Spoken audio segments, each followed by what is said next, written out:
No, I was pulling my hair. Church yesterday. Wow. It was the end of the I was like, that's what I did. 2000. You need to stop. You ran out yesterday? Where is everybody at? That's what I ran.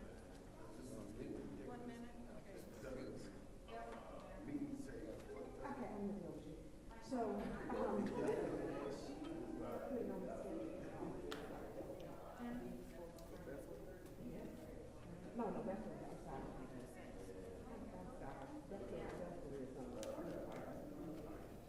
You're welcome. That's how you all come. So you all want to speak to one I apologize. Why you were around is important. You have to put on the slip. Okay. I'm sitting with things I can get plugged in. What you said, babe?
The time is now 4:40 p.m. on Monday, February 10th.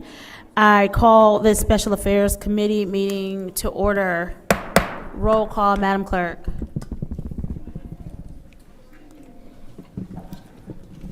Mr. Al-Alamin. Present.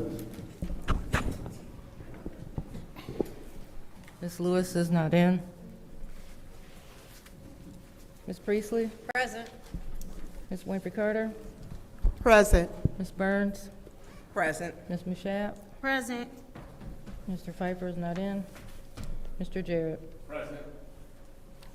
You have 6 members present. We have 6 members present. It's now time for the reading of the disorderly person city code, the disorderly person city code subsection. Any person that persists in disrupting this meeting will be in violation of Flint City Code Section 31-10, disorderly conduct, assault and battery in disorderly persons, and will be subject to arrest for a misdemeanor. Any person who prevents the peaceful and orderly conduct of any meeting will be given 1 warning. If they persist in disrupting the meeting, that individual will be subject to arrest. Violators will be removed from the meeting. Are there any requests for agenda changes and/or additions?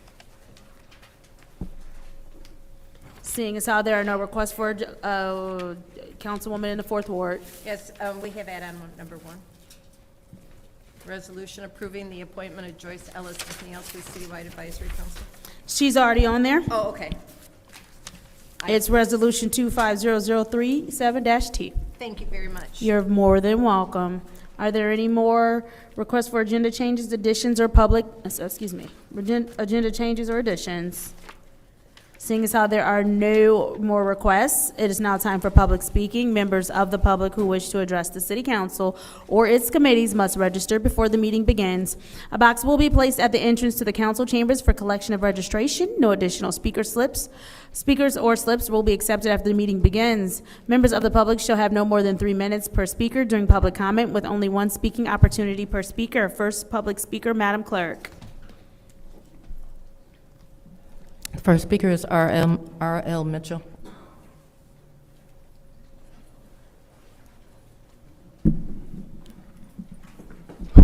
Hello, public. I'm R.L. Mitchell.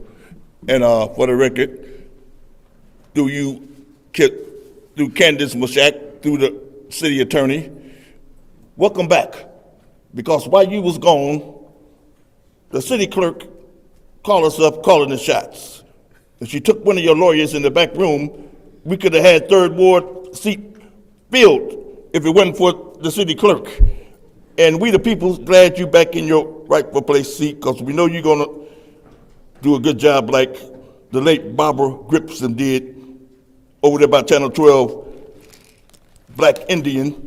And she always said, her Indian called, I can't hardly do what she said, but I'm Renegade R.L. Mitchell.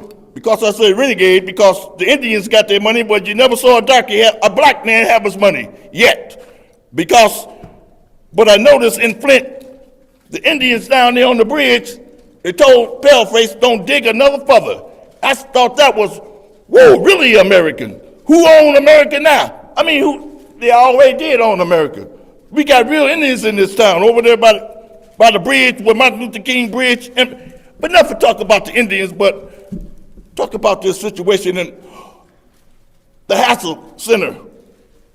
Ward 1 said he can't do nothing else because they got up and walked away with the deeds of and right now nobody owns, and that's poppycock stuff in it, because Ward 1 over there, like oh my God, he meditating. I can't call his name. I can't hardly announce the name. That's why because I'll be saying Idi Amin. That's what I always come out my mouth about, Idi Amin. You know what Idi Amin done to his people. Anyway, talk straight to the public, straight to the point about Philadelphia. Get ready, Tanya, because you're finna get another Nobel Peace Prize, because everything you do, you just like Barbara Griffiths. You do stuff right and you win the case, and they never show up, and when they show up, they ready to fight Tarzan. Like Harry, his name for, anyway, The Red Rooster ain't showed up yet, but she will be here, and that's Ward 2. I can't think of their names right now. Anyway, we the people's gonna get our money no matter what. Because 3 years, we ain't got nothing after we got poisoned and kicking maize in the butt and open up hassle. Now you talking about we attack on every senior citizen in this town just stay tuned to New York and see how we deal with these peoples in here. Take that. Next public speaker, Madam Clerk. The next speaker is Rose Morrow.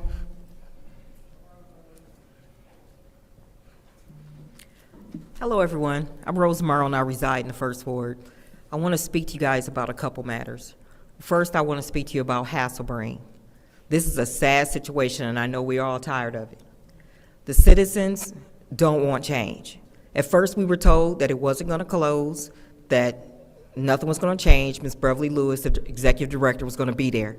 Then it came back and said, the center's not closing, city's taking it over, and it's just going to be up under new management. That's not what we want. They have been in compliance with everything. They have been doing an outstanding job, and the staff there, and the volunteers. But for some reason, I don't know why, and I'm not gonna sit and say different stories of what I've heard, they wanna make change. But that's not what we want. I'm respectfully asking you guys to negotiate, communicate with each other. We understand that the city council's divided. But if you guys could just for once work together and help us keep the 501c3 in place. And again, they've been doing an outstanding job. Now, it's 4 and 4, we all know that. But we all understand there's something the mayor wants, there's something somebody wants. So we're just asking if you guys could use the word negotiate, because Hasselbrain is important, and it means a lot to us.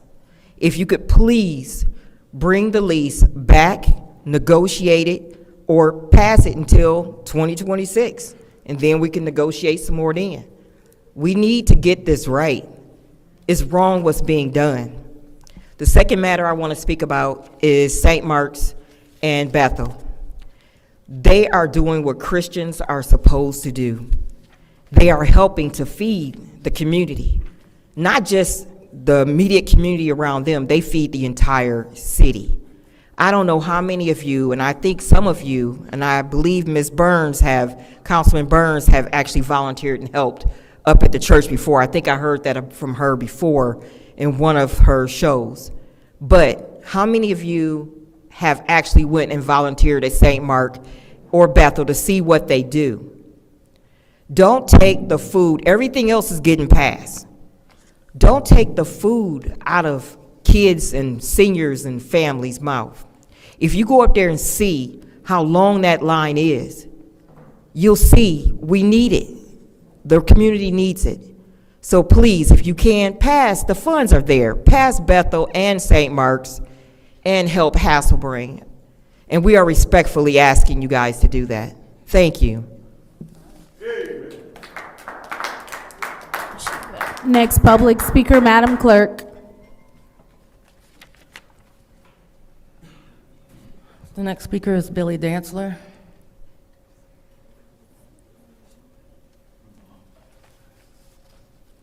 Good evening, Council, community members. My name is Billy Dantzler, and I reside in the 6th Ward. I live right across the street from Bethel United Methodist Church, and also in the past, I have definitely volunteered at the church. So I'm here to encourage Council to support two important community issues: funding for food access for St. Mark and Bethel, and a lease for Hasselbrain Senior Center. My aunt, who resides in the 6th Ward, my aunt and uncle, they go to Hasselbrain quite often.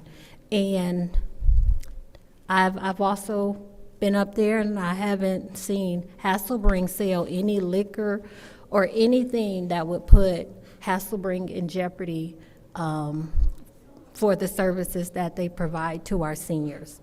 Each of these initiatives are important to their specific wards, first and second, but they affect residents in all wards throughout the city. I am asking all council persons, all of you guys, to please vote yes to fund these programs. With Hasselbring, Judge Hammond required that Hasselbring and the city do everything possible to resolve the issue with the lease. The only way to accomplish this is for it to be brought back to council to vote on once again. Councilman El Alamin has been asked to lead the charge in having the lease placed back on the agenda. I am asking the councilman personally to request the lease to be back on the agenda and for all council persons to please vote yes to approve this lease. So we're asking you, I'm asking you as a community member, Mr. Alamin, because if Mr. Mays was still here, this would not be an issue. And I'm not trying to compare you to Mr. Mays, but you are fulfilling his duties because of his untimely death. So we're asking you, do not put this community in this situation. We need your vote. We also need your vote for Ms. Beverly Biggs for 3rd Ward councilperson. So I'm asking you as a community member, I'm asking you, be your own person, be your own man. You made the decision last week to vote for her. Keep that. That's your word, what you voted for. I don't know about the other council people, but I want you to stick with Miss Beverly Biggs because she deserves that 3rd Ward seat. Thank you.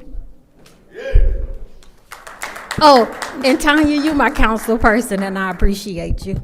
Have a good one. Next public speaker, Madam Clerk. The next speaker is Ms. Taylor.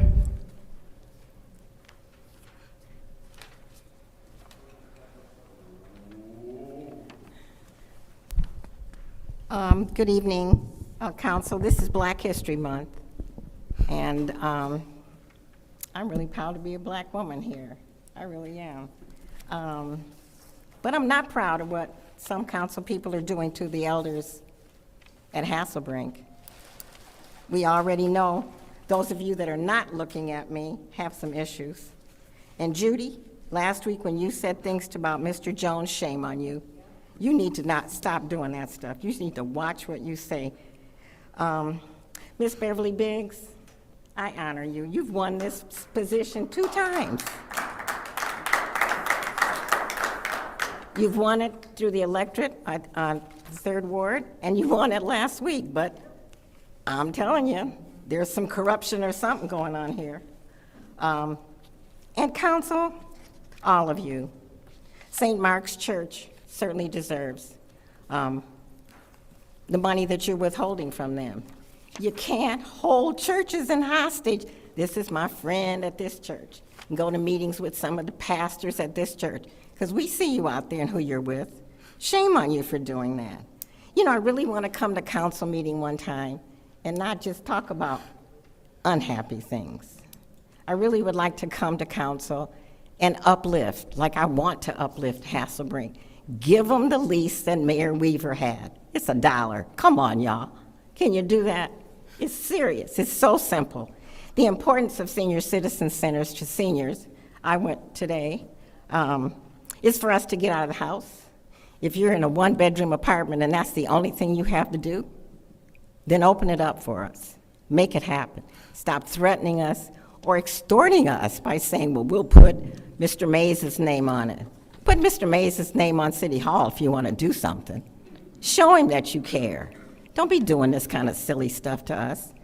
Show more respect. It's Black History Month, Judy. I'm expecting you to do more and better about the things that you say to the black community. And St. Mark's Church certainly deserves that ARPA money. Certainly deserves that. The city of Flint needs more churches and pastors that are like it. St. Mark's. I know you get to speak after I do, but I'm leaving because I don't want to hear you misinformation comments. Thank you. Next public speaker, Madam Clerk.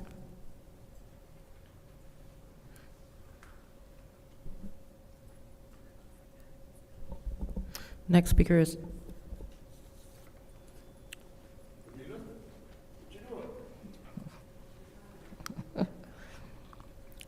Harold Woodson.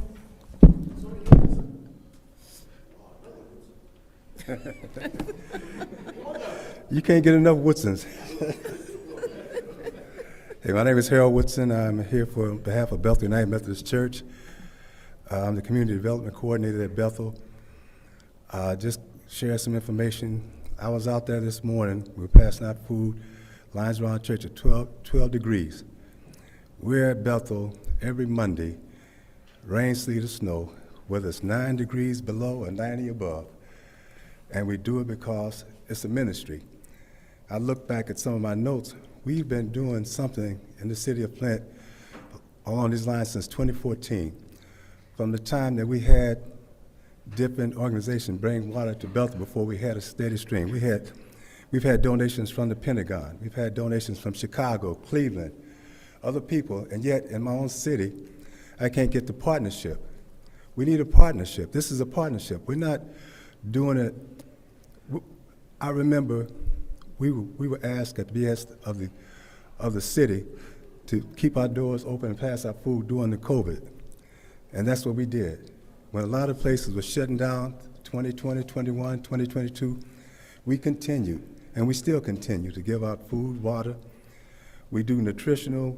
We've expanded to where we're also doing the primary test that everybody needs: blood pressure, cholesterol, blood sugar, A1C. These are all free programs, no cost. But if you would come out there on the Mondays, we're out there from 7:30 until the food is gone, and it's lined. And we have a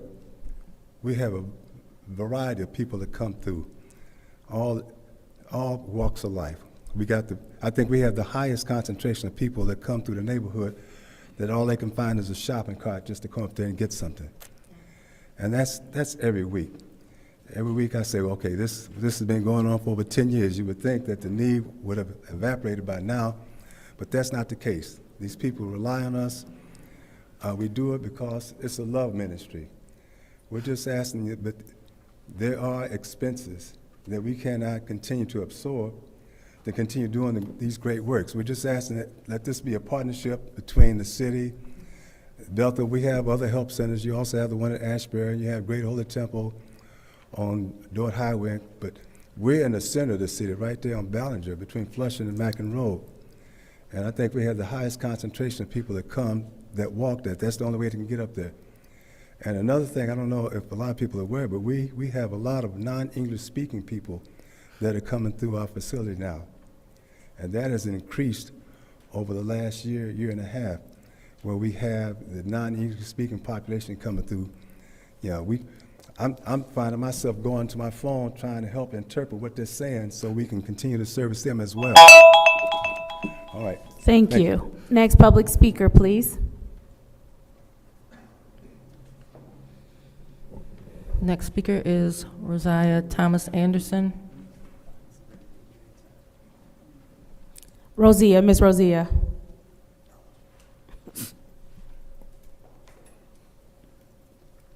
Thank you. I'm Rosa Anderson, and I'm a very active member at Bethel United Methodist Church. And I'm here in support of the Hasselbring issues and also St. Mark's. As you know, at Bethel, I don't want to repeat anything that Harold said, but as you know, we feed every Monday at Bethel United Methodist Church. But at that time, we don't only just give people food. We run off copies of all of the other resources that people can use from throughout the week or throughout the month. And also at Bethel, one of the things we do, we celebrate every holiday. And what I mean by every holiday, we also celebrate Black history. As of now, we have our parsonage is set up with Black history. And we invite schools, any group or any individual that would like to come and learn some more about Black history. We have that in our parlor. During the month of April, we celebrate Fair Housing Month. As you know, I am a former employee of the city. I worked in human relations, and the city and Bethel United Methodist Church was always co-sponsors of all of these programs. All of the programs that we did at Human Relations, if we didn't do it here at the city, we did it at Bethel United Methodist Church. At that time, we did not have to pay for any of the space that we used. If we used the church for 2 days, we still did not have to pay anything. So now we are asking you to help us do what we can do best for the community. As you know, we do the COVID testing 3 days a week. At one time and I think right now we're doing the flu testing. So Bethel is very active in the community. Everybody knows where Bethel is, and that's a good thing. And it also says that we've been a good service to the community. And we are asking you to help us continue to do this. I'm a little nervous, I don't do public speaking. But this is a cause that I felt that I should have to come out and ask for your support. And if you have any questions, Harold and I are here to answer them. I thank you for listening to me, and have a good evening. Next public speaker, Madam Clerk.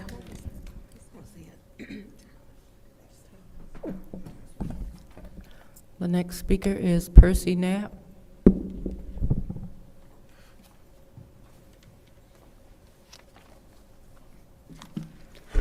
Hello to all. My name is Percy Knapp. I'm the president of the House of Brain Senior Center Board of Directors. And I'm here to plead with each and every last one of you to bring this lease back to the floor.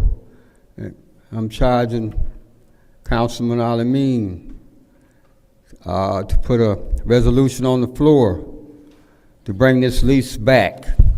We decided, since the mayor's office don't want to give no budge on the provisions in the lease that we signed, that I would rather have the lease signed and active rather than split the Hasselbring family up, because this is going to destroy the family of the Hasselbring, no doubt about it. Because I don't see how the mayor can come in and keep everything going smooth this day. I'm charging each one of you to do your servant duties that you was voted in this office, in this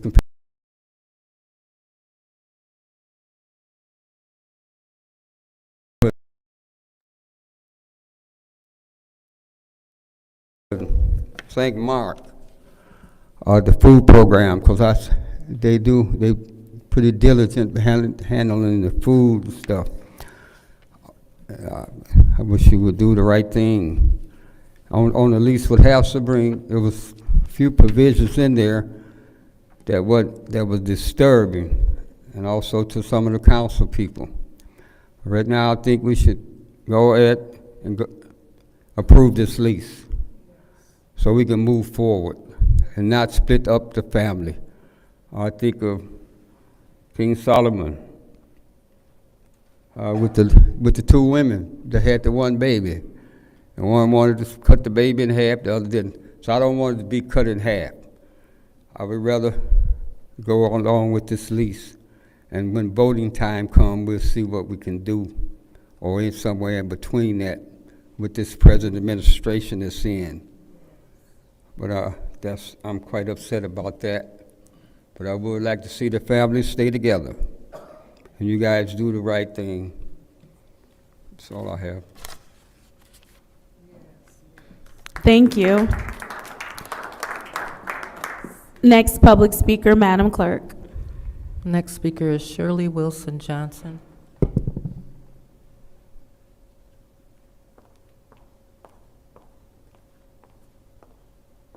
Good afternoon. I am Shirley Wilson Johnson, 2715 Lakewood Drive, Flint, Michigan, and I am here for an appointment to the review board. I will not be able to stay until the council meeting because I have a previous engagement. At this time, I would like for you to look at my qualifications that I have sent in. I promise to do the best for my city and the residents. Are there any questions of me? Madam Clerk, would you please let her know? No, she asked if we had questions. Could you please let her know? There's no back and forth right now. Next public speaker, Madam Clerk. The next speaker is Arthur Woodson.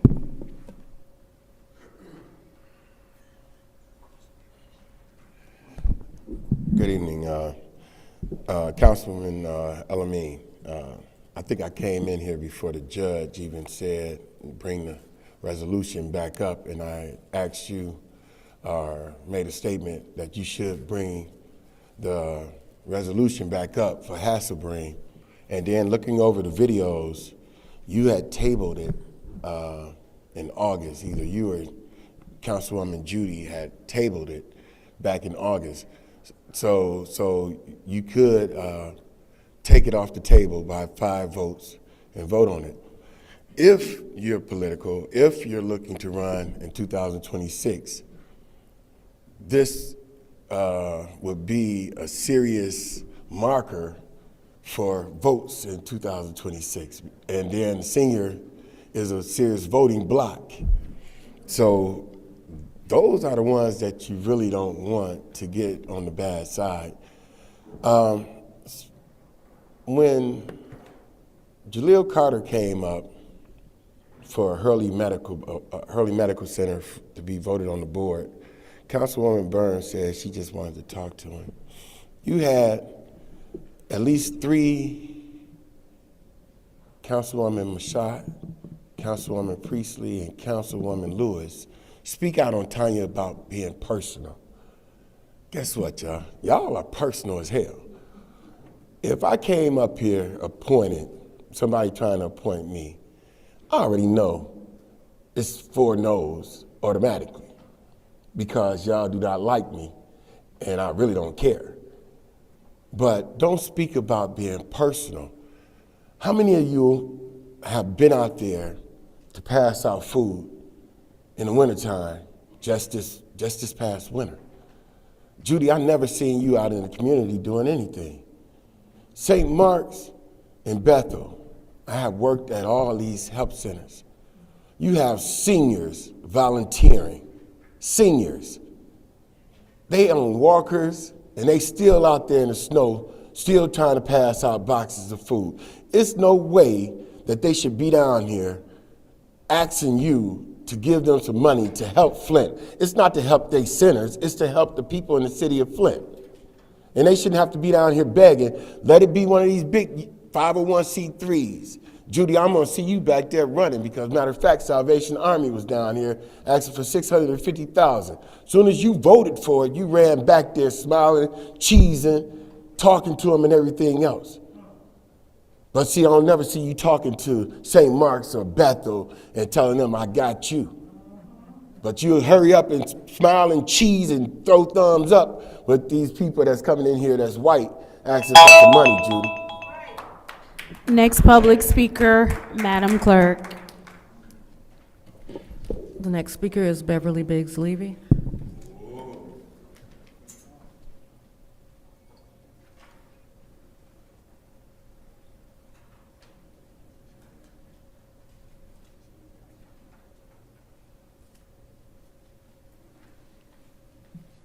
My name is Beverly Biggs Levy. I'm in the 3rd Ward.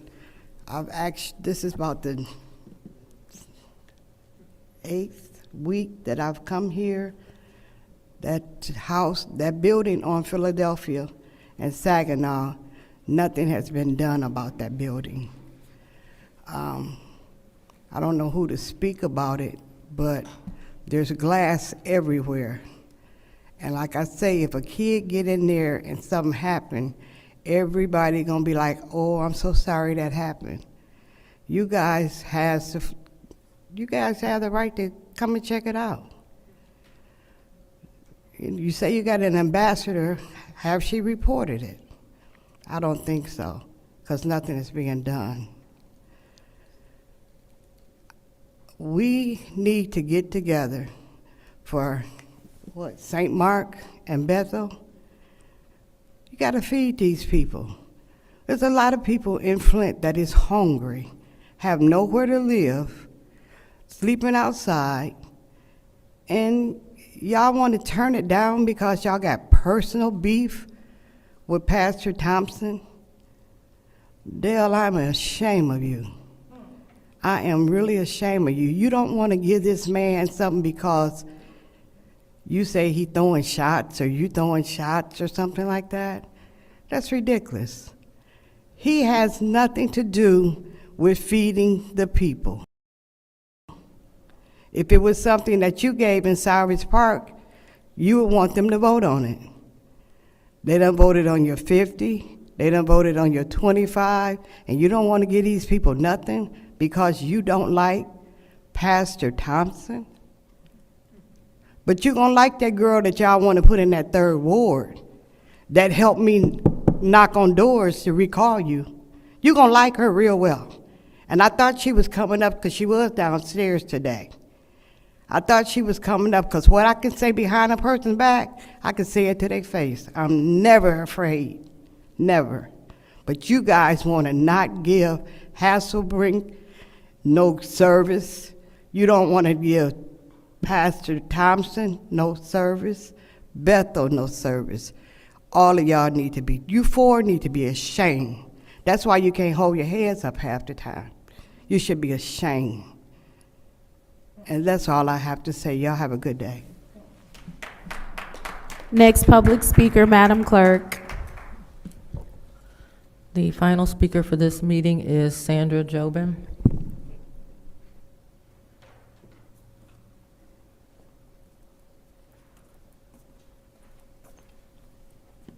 Good afternoon. My name's Sandra Jobin. I'm not from Flint, but I'm seeing what's happening in Flint, and it's very scary to figure this out. And you guys say that you want more people to come around here, but the first thing you start off with, instead of a prayer or the Pledge of Allegiance or anything to the country, you start off with, you're going to be arrested by a assault and battery. You need to read the definition of assault and battery and then tell me that somebody that speaks out in the audience is assault and battery. Because you arrest me for something like that, and I will have a lawyer. No, that's right. So for that point, the other point is, as far as Hasselberry goes, this is all a distraction. I'm sorry to say, guys, there's more going on behind the doors than what this is to do with the seniors. They just wanted to get to you guys to come out and keep your eye focused on the senior citizens, and it's disgusting that senior citizens that's already paid their dues through the years have to stand here and plead to you guys to keep something open for them to have somewhere to go, because some of them don't have family that come and visit. Some of them don't have a church that they go to or they can even get out to go to. But you guys are disgusting. And then as far as some of you guys saying, well, I feel like I'm being put back in slavery and all this other crap, some of you guys still have your masters. And boy, they come across that desk like there ain't no tomorrow. When you vote the wrong way, wait and see what happens. It was proven on roll the tape back last meeting. You can roll the tape back and you'll see exactly. And if you can hear her, then she should have heard him. He never once said he wanted to change that vote. And so what you're afraid of is somebody getting in that seat and making that 5th vote and making a damn change for this city. And as far as the Republicans go, it's disgrace and to say that Gladys is not a Republican. She's paid her dues. And for you guys to sit there and say that she don't belong to be, when she was voted in as a delegate, that she cannot go to convention, A 70-some-year-old lady that's paid her dues, has fought for this water system, and you guys vote no? You're disgusting, and you know who I'm talking about. And you know what? Do a little homework. Find out who sits on that water board, because there's 2 of them right here on your council. Seeing as how that was the last public speaker, it is now time for council response. Council members may respond once to all public speakers only after all public speakers have spoken. An individual council member's response shall be limited to 2 minutes. Is there anyone who would like the floor during council response? Madam Chair, Councilwoman in the 4th Ward, you have the floor. I'd like to address the Hasselbring situation. Number one, I was not present during any of the votes as I was in Connecticut. Number two, it was asked that we drop that contract. They voted, the council voted unanimously for those people present. It was 8-0 to postpone it indefinitely. The only way that can come back is with a new resolution. Number three, Hasselbring again. We do not negotiate contracts. That is not our role. We are legislative. We do not negotiate contracts. We can only approve contracts. And at this point, if it was to come back, the mayor would veto it. So we can do everything you want, but it doesn't count for anything, and we will be violating our charter by doing stuff that is not allowed.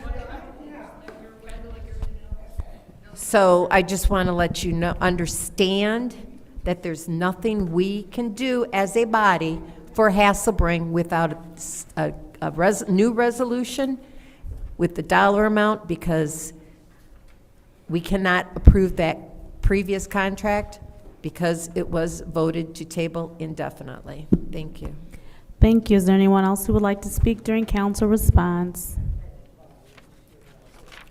Madam Chair. Councilwoman in the 6th Ward, you have the floor. Thank you, St. Mark, for coming out. Bethel, Hasselbrink.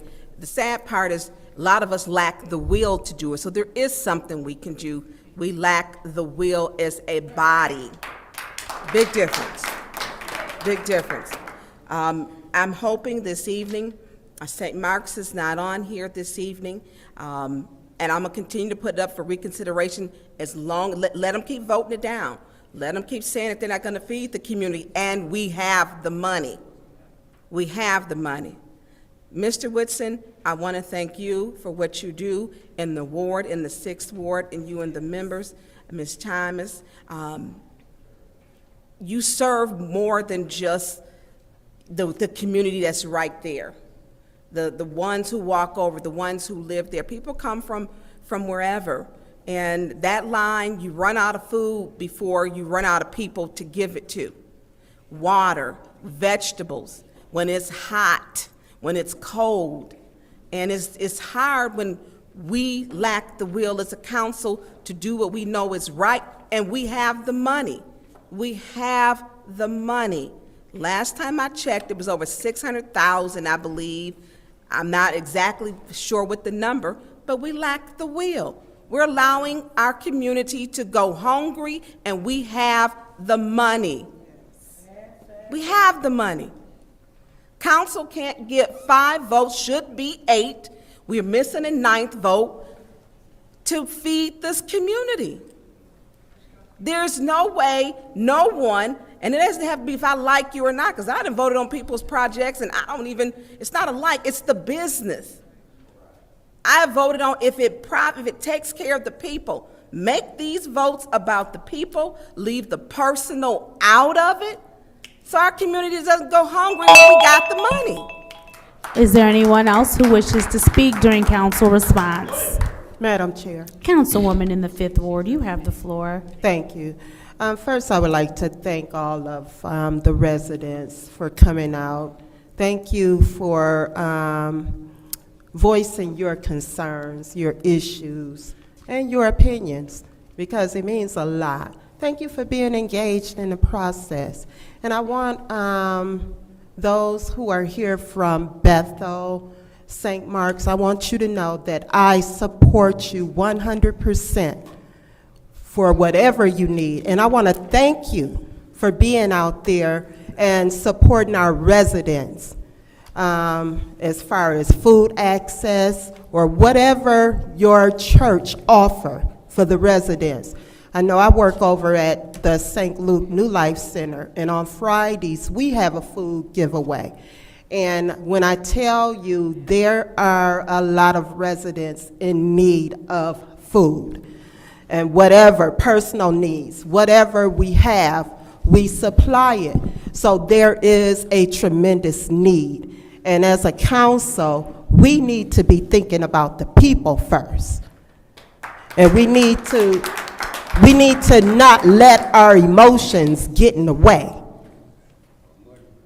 And as far as Hasselbring, I support Hasselbring.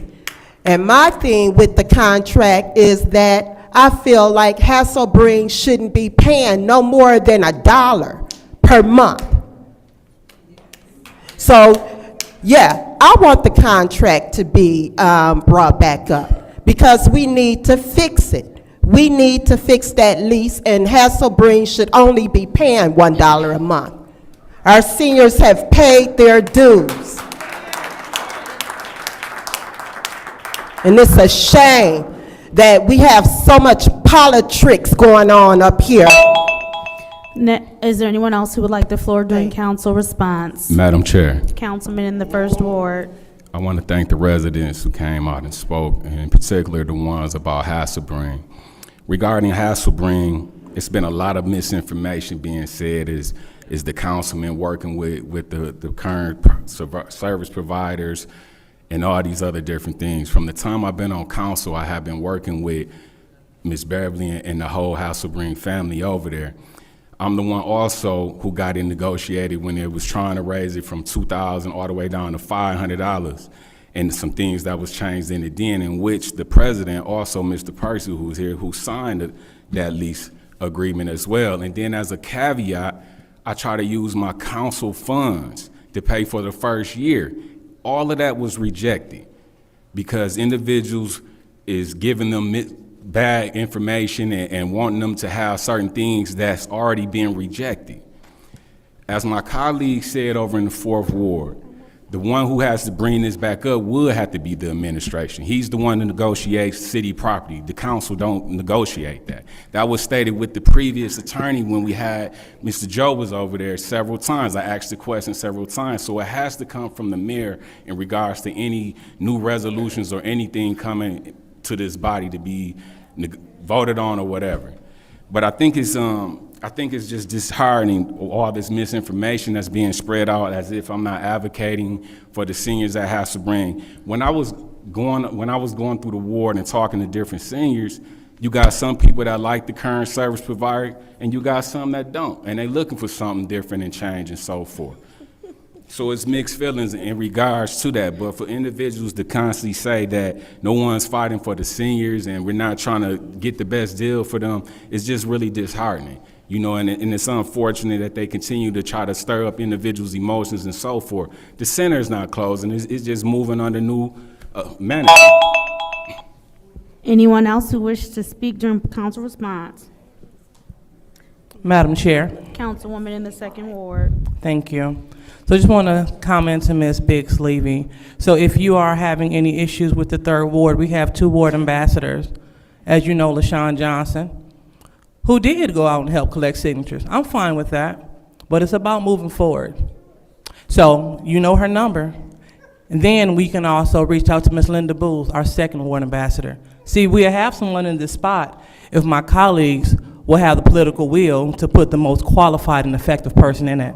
But until then, it will remain apparently empty because our colleagues chose to violate charter to not fill that spot within the allotted time. So that's one. And for 2, you know, I really want to make sure that we're being real clear when we're talking about utilizing seats for personal vendettas, because I trust that the Kennedy Life Center, through the Kennedy cleaners, who were coming up here several times so they can do great things in the 1st Ward, they were basically told that we're not voting for you because you put Beverly Biggs Levy out. That's personal. That's not Madam? We paused the time. So now it is time for council response.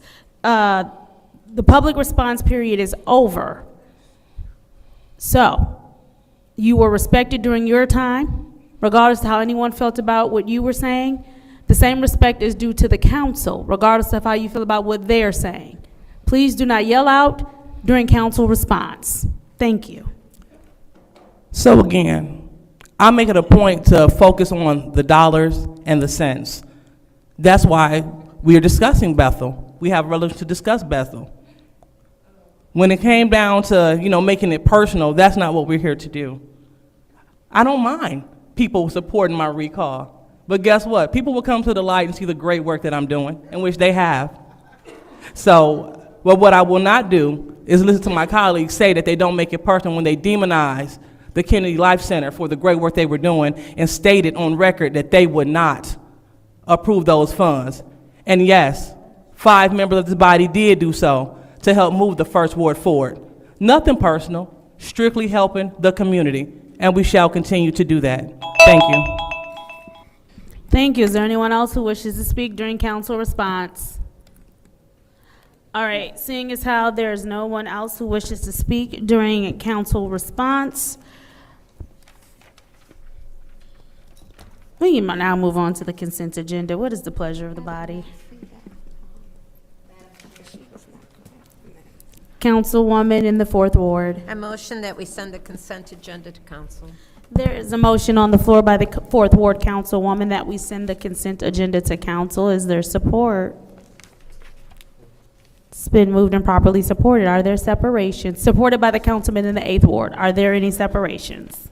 Madam Chair, Councilwoman in the 6th Ward. I'd like to separate 250042, Who's separated for? the Bethel. Okay. I didn't know if we have got, I don't know who Roger Green is. I would like to, I think she's still here, separate Miss Shirley Johnson. Is she still here? Yep, you can see her right behind Liberty Bell. She's short, I can't Yeah. see her. And that is all I would like to separate, because I know she's going to be leaving. Are there any more separations? Seeing as how there are no more separations, we will Madam move Chair. on with the consent agenda. Madam Clerk. Appointment 25, it's wrong on the agenda. It has an extra 0, but it's 250037. Yes. We have an amended version that we need to address. Okay, so we'll separate that just to amend it. Thank you very much. Is that the, which one? It's Ms. Joyce Ellis McNeil to correct the Oh, language on okay. her. All right, so moving forward, the consent agenda. Well, yes. I think, let me see. I want to separate 250039. It's already separated. Oh, okay. All right, thank you. It was. Oh, I'm sorry, I separated the wrong one. I got you. No, it was 4-1. Thank you. 39, separate 39.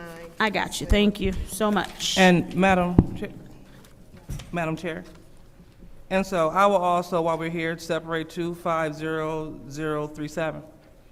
That was already separated. All right, thank you. Sorry about that. Man, is that the whole agenda at this point? No, it's not. At this point, the consent agenda it contains the ordinance. Roll call, Madam Clerk.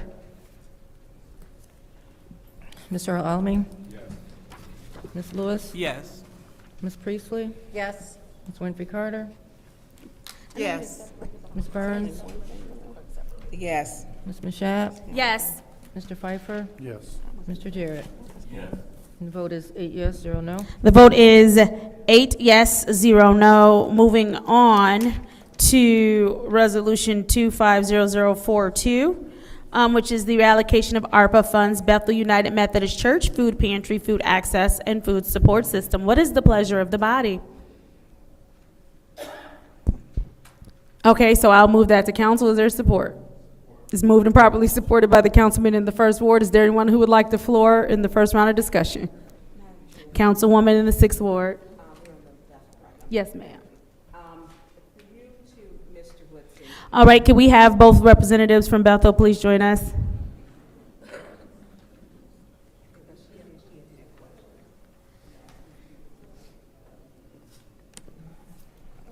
Yeah.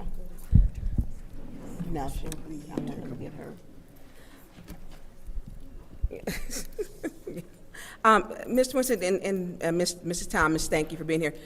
We did have good discussion last week, and again, thank you for what you do. If you can just reiterate, because my colleague she had questions in the second ward, Councilwoman Lewis, and we sent it to Special Affairs. She said she wasn't aware of what you did in the community. So could you just describe and tell us what it is again? I don't think she was in her seat at that time to tell us what it is that you do, please. How much time do I have? You got 4 minutes. Yeah, you have my 4 minutes right now, so. Okay, we do the food and water giveaway every Monday. Okay, I'm sorry. We do the food and water giveaway every Monday, and we continue to do that since 2016. And we do it whether rain, sleet, or snow. I was out there this morning with it was 12 degrees. It was cold. And we were out there, we do that. Only time we're not there is if it's a holiday on Monday. We've expanded as well to include a wellness center where we do COVID testing, we test for flu, we do A1C, we do the cholesterol, blood sugar.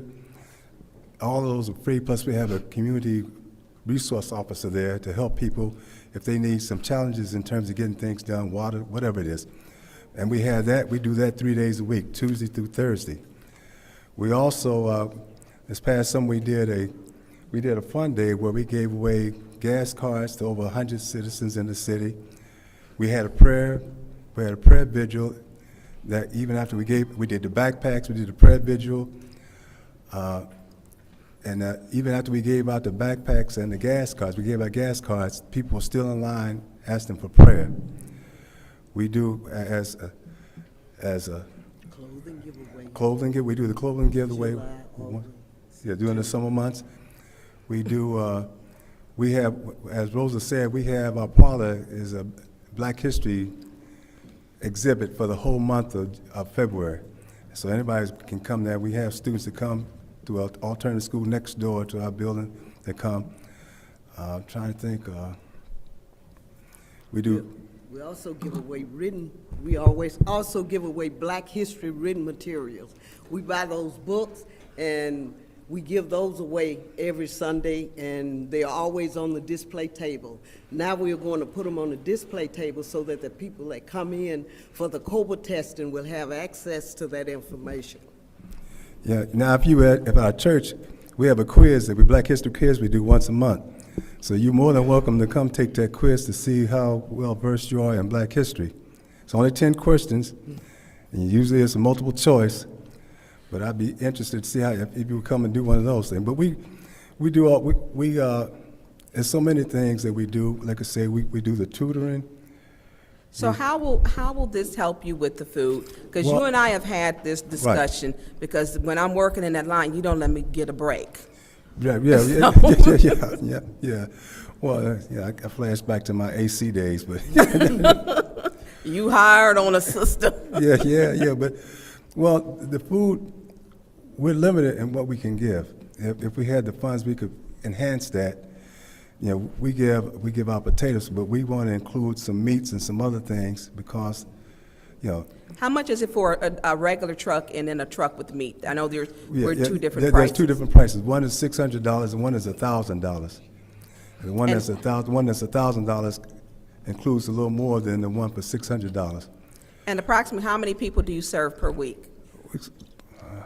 We have 200. We average 205 people. No, probably more than that. Because we just do it by the month, and then we divide it into 4. Whatever Mondays that we serve, we divide that, and that's how we come up with the number of how many people we serve per week. Yeah, but you got multiple families in these cars. You got some vehicles where they don't have transportation, so we might have 2 families in one vehicle. I've seen 4 in a car, in a truck. Yeah, right. So we could have anywhere upwards over 300 people a week to come through there. Well, I don't have but 5 minutes, and we get our next round. So I'm going to yield the floor so that others can know what you do, and because you are a staple in this ward, in this community, and you're in the 6th ward. Thank you. Is there anyone else who would like the floor in the first round of discussion? All right, seeing as how no one else would like the floor in the first round of discussion, I will take my time. I think it goes without saying, all of the work that Bethel has done in our community. I've done a lot of work at Bethel, a lot of partnering, come to a lot of programs, volunteered a lot of hours over there. I do appreciate the work that you're doing.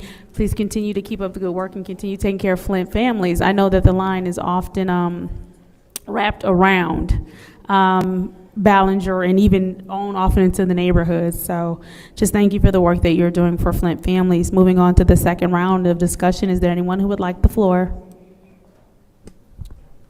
Madam Chair. Councilwoman in the 2nd ward. Thank you. So, just want to add a little clarification. I never said I didn't know what Bethel did, because I've volunteered there a few times. You know, I volunteer at many help centers. When we talk about, Greater Holy Temple, the RL, it's slipping me, but Bishop Jones, RL Jones Help Center, volunteered. I've been all over, because service is what got me in this spot, because I have a real heart for the community. So I never said I didn't know what you do. I just said I wanted to talk to you all so we can get an understanding of what's going on. In terms of your explicit needs. I've been to expungement fairs there. I've been to murder mysteries there. So you guys service the community well beyond the capacity of just food. You service the community in multiple ways. And so, and also when I was at expungement fair there, I know they were stabbed outside in the city, and they came to Bethel because they knew it was a safe place where they can come and they can get some help. So, your reputation exceeds itself. So again, thank you for that. So, I had questions, in terms of, how are you, and through you, Madam Chair, to have them come to the lectern real quick. Yes, please, if you will join us at the lectern, Mr. Woods. So how do you fund your programs? Do you have any big grants, outside grants coming in? How do you usually fund all the great things that you do? We've had a number of grants in the past. We've had grants from the Community Foundation, the Mott Foundation, and we had one grant when Eric Mays and some other council people were president. They gave us from the ARPA fund probably about 3 years ago, where we got $118,000 from the city. That was 3 years ago. So our funds are pretty much depleted right now. So we're running on fumes. We're trying to keep it going, but we're running on fumes right now. Okay. Have you received any grants, I'll say, the end of last year or this year? No. Okay. Well, very well. Well, hopefully you will receive a $50,000 grant today. Thank you. All right. Thank you. Thank you, Madam Chair. Thank you. Is there anyone else who would like the floor in the second round of discussion? Madam Chair. Councilwoman in the 6th ward. Thank you. So, Mr. Woodson, and I appreciate Beth, and I appreciate my colleagues. Like I said, we have lacked the will to do some of the things. Hopefully, this will be one of them we can all say the 8 of us came together to vote on. That the 8 of us said, we have the money in there, and we will all have the will to support this. Councilwoman Lewis did state that she didn't know what they did. Then I asked her, reminded her, she was out there working when I was out there working, when she was running. And then she said, okay, well, let's bring it to special affairs. So it's good to hear her questions were answered. I'm glad that you showed up, because I absolutely told the truth. But I'm glad that you're here because you serve this community. And I've been there to see the line, even with the COVID testing. Even when elections are happening at that, you still have people, because they're used to coming there. People come to get tested. And you were there when no one else wanted to, open their doors. You stayed open. You stayed open, you risked your life, you fed the people. When people were telling you, don't touch the canned goods, don't touch the plastic bags, we didn't know which type of mask really worked, but wear a mask, decorative, or one that was, to be from the hospital mask. You stayed open. You did the work to make sure our community kept going. I am forever grateful for that. Because I can look out my front door and see where the line is always wrapped around. I see that. I see Berkeley, the people who come across in their baskets and they want them, wherever they can get one, or their shopping carts from the grocery store, that whatever means, or in their wagons that they pull up, the children's wagons. You're there, sun, sleet, snow, deep freeze. Today it was cold. You're there. You do the work, and it's not like, not like y'all young folk, because I'm not young either. I'm not. And I appreciate you. So thank you for doing the work, because you kept this community going. As people like Bethel Church, St. Mark, Hasselbrink, Asbury, and Grady Holy Temple, who do the work even when it's cold. So I want to say thank you. I appreciate you. Madam Chair, I yield the floor. Is there anyone else who would like the floor in the second round of discussion? Madam Chair, Councilman in the first ward. I just want to commend Bethel as well. My mother and a lot of family and friends is in the 6th Ward, right from walking distance from you guys, and you guys do a lot of great things, especially with the water giveaways and food giveaways and so forth. So I just want to commend y'all. I do see the work, and I have had the opportunity myself to volunteer with some of them young folks that was over there. So I just want to commend you guys on the work you're doing. Thank you. Thank you. Is there anyone else who would like the floor in the second round of discussion? Seeing as how there's no one else who would like the floor in the second round of discussion, I will take my time so we can wrap this up. It is not uncommon, Mr. Woodson and Ms. Anderson, it is not uncommon for council members to be in support of your initiative and still ask you to come in just to kind of speak a little bit more about the work that you do and the need that you're currently having. And so don't think it's strange if a council person does request for you to come in and don't think that it is as a lack of support from the council person if they do that. This is not uncommon. All of our colleagues at some point has asked for someone that even though they were supporting them, to still just come in and talk. We all are aware of the amazing work that you do in the community, as you heard from the 1st, 2nd, 6th, and 7th wards. We've all been over there, we've all volunteered, so we're all clear on what you're doing. I do believe my colleague in the 2nd ward has supported this initiative from the beginning. But she did something that we all often do, and that's just have them come in. Let's hear specifically what they're lacking, because she does have a lot of resources and access to other resources, and it could have possibly helped in some other way. We do thank you for your time on today, and thank you for the work that you're continuing to do in the community. Roll call, Madam Clerk.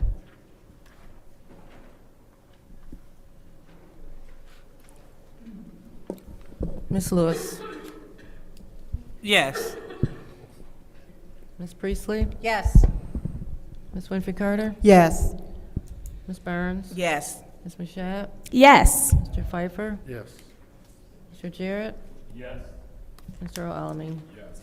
The vote is 8 yes, 0 no. The vote is 8 yes, 0 no. Resolution 250042-T, reallocation of ARPA funds, Bethel United Methodist Church, food pantry, food access, and food support system has passed to council. Moving on to appointments. Resolution 250037-T, appointment to the community-wide advisory council, Joyce Ellis McNeil, 8th Ward. What is the pleasure of the body? It's been, a motion has been made to send to council by the councilman in the 8th Ward. Is there support? Moved and properly supported by the councilman in the 1st Ward. Councilman in 8th Ward, you have the floor. Motion to amend to appoint one to include the new language. There is a motion on the floor to amend to appoint one to include the language that states, it is resolved that the Flint City Council approves the appointment of Joyce Ellis McNeil to fill the 8th Ward seat on the Citywide Advisory Council as requested by 8th Ward Flint City Council member Dennis Pfeiffer for a term March 1st, 2025 to February 28th, 2028. Is there a second? Is there support? Councilwoman in the 5th Ward has properly supported that. Roll call, Madam Clerk.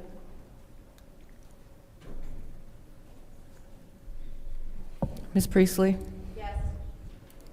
Ms. Winfrey Carter? Yes. Ms. Burns? Is not in.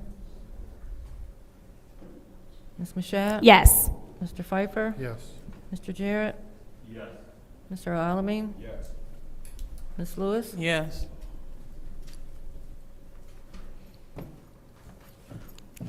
Ms. Burns? Yes. The vote is 8 yes, 0 no. The vote is 8 yes, 0 no. Moving on to 250037.1. What is the pleasure of the body? Send the revised point 1 to council. There's a motion on the floor by the councilman in the 8th Ward to send point 1 to council. Is there support? Support. Moved and properly supported by the councilman in the 1st Ward. Roll call, Madam Clerk. Roll call, Madam Clerk. I already did it. Ms. Winfrey Carter? Yes. Ms. Burns? Yes. Ms. Mashad? Yes. Mr. Pfeiffer? Yes. Mr. Jarrett? Yes. Mr. Alamin? Yes. Ms. Lewis? Yes. Ms. Priestley? Vote is 8 yes, 0 no. The vote is 8 yes, 0 no. That appointment to 250037.1, which is the appointment to the Community-Wide Advisory Council, Joyce Ellis McNeil of the 8th Ward, has passed to council. Moving on to appointment resolution 250039-T, which is the appointment to the Flint Planning Commission of Roderick L. Green for the 3rd Ward. What is the pleasure of the body? Madam Chair, send to council. Councilwoman in the 4th Ward made the motion to send to council. Is there support? Moved and properly supported by the councilman in the 1st Ward. Is there discussion? Madam Chair. Councilwoman in the 5th Ward. Madam Chair, through you to Clerk Donahue. Clerk Donahue, do you have a list?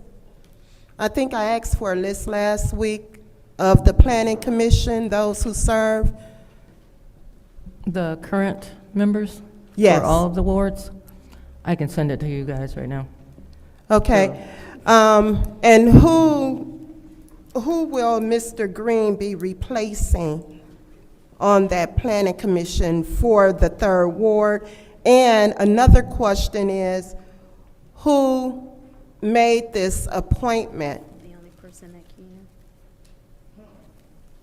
Pardon me? That's the only person that can. We don't get appointments for this. Planning Commission. Yeah.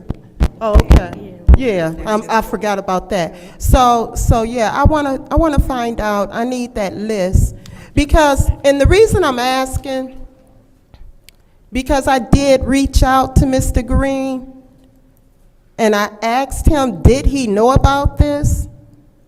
Because I don't see him in the audience, and I'm sure he would have been here to talk about being appointed. And he said he didn't know. That's a problem. Request for information. What is your request? He didn't know about this meeting, or he didn't know he was being appointed? Didn't know he's being appointed. So my next question is, when appointments get put on the agenda, who contact the person to let them know that they have been nominated to be appointed? Exactly. And that's why I'm asking the question. And I say that because it is not like him to be here if he was supposed to be here.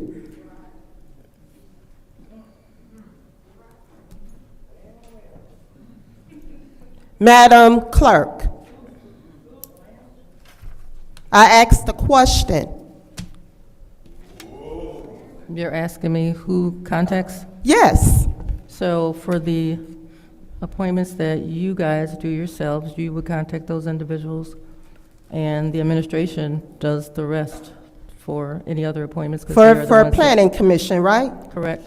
Now, you guys make your recommendation, and the assumption is that you have contacted that person before you let them know.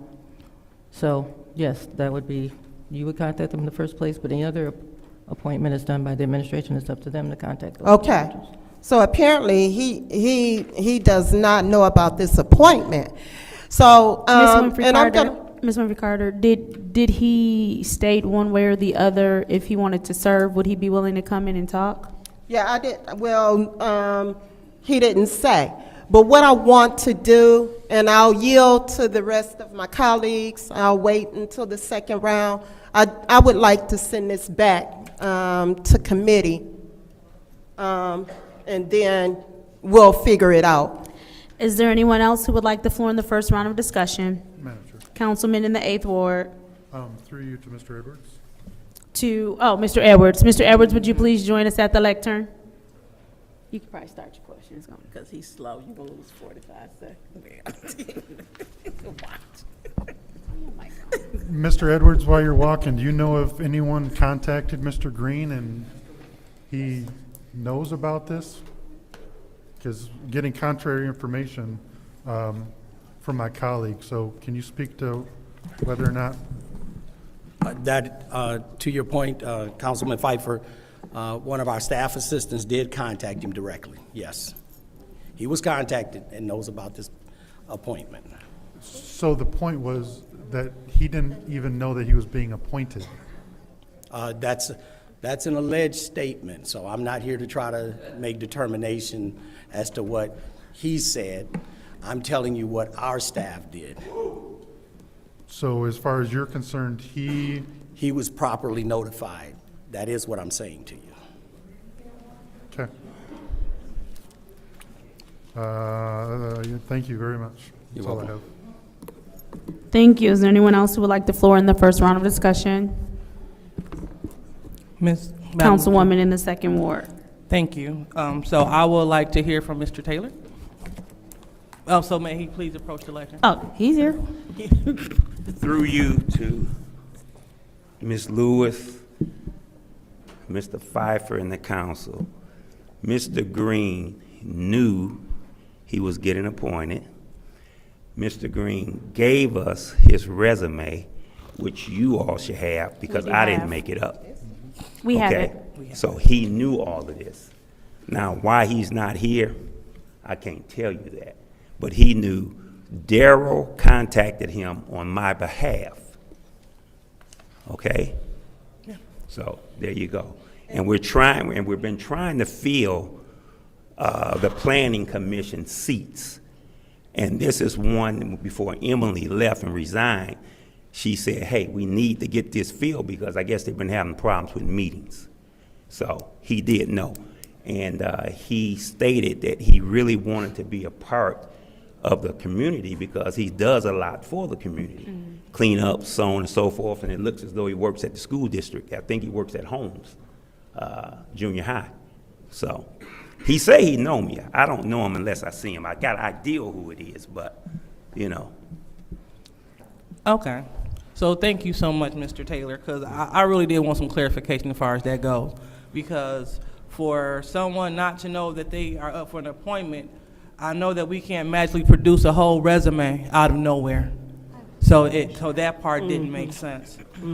So you said that he said that he wanted to be a part of the planning commission? Yes, he did. She said that he did not, and he's not here. Point of Please pause the time. Request for information. Please pause the time. What is your request to the chair? What is your request to the chair?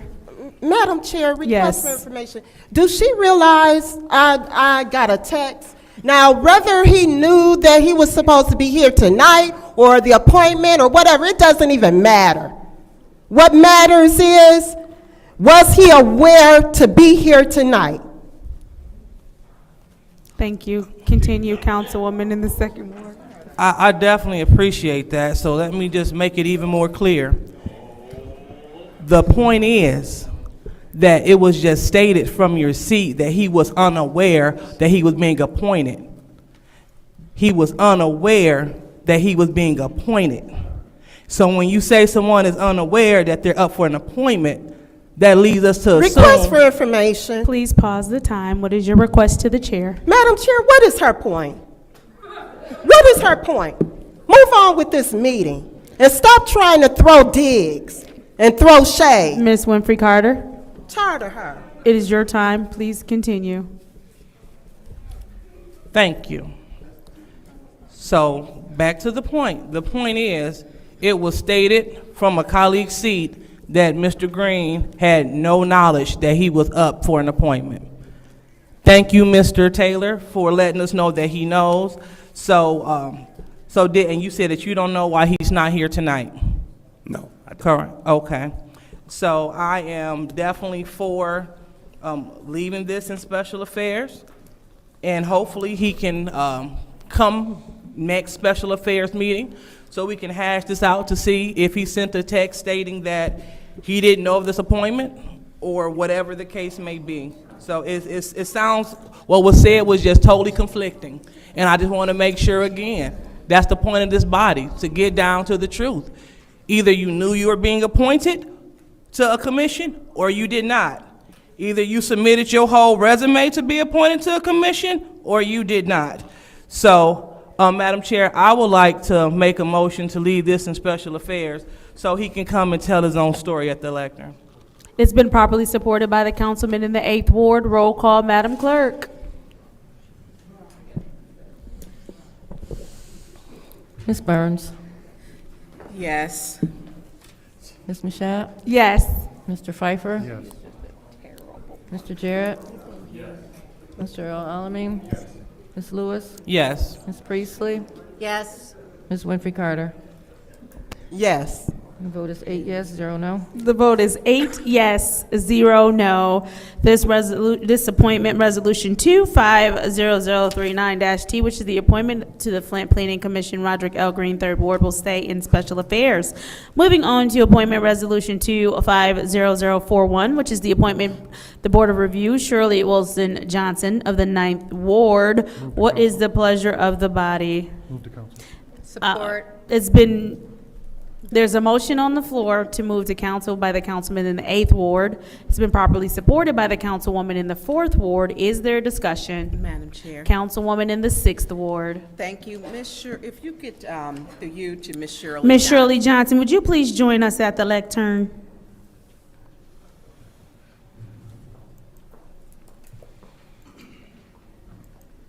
You may need to adjust, yeah.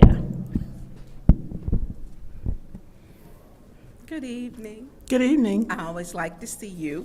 And I was thrilled when I saw Mr. Jarrett had you on here to serve. And I know you are a rather busy lady. And so I want you to know that I appreciate you for doing this, because I know for any board, anything that you do, it's always excellence. And I appreciate that. Is there something you would like to tell us about yourself? Because I know you said you could not stay to the next council meeting. Yes, I am a retiree. And when you're retired, you make your own agenda. That's why you think I'm always busy. I pick and choose. But to serve the city would be great. I know our citizens need representation. They need to be heard. They need to know that there's somebody there to listen to them, to look at all the facts and make a great recommendation for them. Ms. Shirley, I think you did, was it accounting you were in? Yes. I'm a graduate of the University of South Alabama with a major in accounting, a graduate of Central Michigan University with a major in administration. I'm retired to General Motors, where I did budgets for North America and Asia Pacific. I also did general accounting when we at General Motors was applying for abatements to get out of your taxes. So I'm very familiar with the process. Okay. I just wanted to highlight you and to tell you thank you for agreeing to serve on the board, because it is it's not a paid position, and you got to do it because you love the city. You stay here because you love the city. Yes. And you love the people. And I just want to tell you thank you. I yield the floor, Madam Chair. Thank you. Is there anyone else who would like the floor in the first round of discussion? Madam Chair. Mr. Jarrett. Thank you. Through you to Ms. Johnson, I just want to say thank you for being willing to take on this appointment. You know, often when we're in these roles and we're trying to think about who, one, we will be comfortable putting our own name on, and then for that person to be able to do the job. And as Councilwoman Burns said, and with excellence. I'm confident in both. So thank you for your willingness, and I trust that you will be added to this board, and you will represent the 9th Ward well as be a good addition to this body. Thank you. Thank you. I'm always willing to serve. Thank you. Is there anyone else who would like the floor in the first round of discussion? Since no one else would like the floor in the first round of discussion, is there anyone who would like the floor in the second round of discussion? Roll call, Madam Clerk. This is the vote to send resolution 250041-T to council, and that is the appointment to the Board of Review for Shirley Wilson Johnson for the 9th Ward. Ms. Mashat? Yes. Mr. Pfeiffer? Yes. Mr. Jarrett? Yes. Mr. Alamin? Yes. Ms. Lewis? Yes. Ms. Priestley? Yes. Ms. Winfrey Carter? Yes. Ms. Burns? Yes. The vote is 8 yes, 0 no. The vote is 8 yes, 0 no. That resolution 250041-T has been sent to council. We are at the end of our agenda. What is the pleasure of the body? Motion to adjourn. There's a motion to adjourn. Is there support? Support. Supported by the councilman in the 8th Ward. Y'all got to be quicker than that. Roll call, Madam Clerk. Mr. Pfeiffer? Yes. Mr. Jarrett? Yes. Mr. Alamin? Yes. Ms. Lewis? Yes. Ms. Priestley? Yes. Ms. Winfrey Carter? Yes. Ms. Burns? Yes. Ms. Mashat? Yes. The vote is 8 yes, 0 no. The vote is 8 yes, 0 no. The time is now 6:01 p.m. on Monday, February 10th, 2025. I call the Special Affairs Committee meeting. It is now adjourned. She's starting right up here now. No, we do have a 5-minute time for anyone who needs to fill out a speaker slip as we go into council. And again, you only need to fill out the slip if you did not fill out a slip for the first meeting. You don't have to fill out another slip.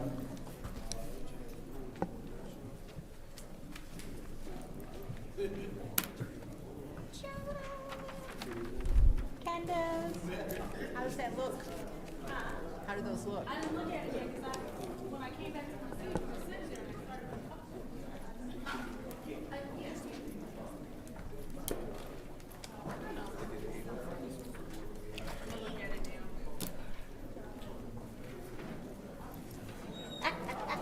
you're so funny.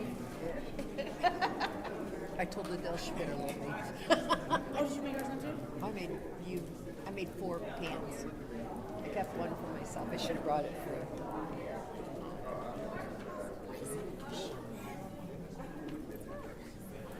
Yeah, I woke up late too. I was like, oh my God, I gotta get this done. And then I'm going to make the caramel. I went, I don't have no brown sugar.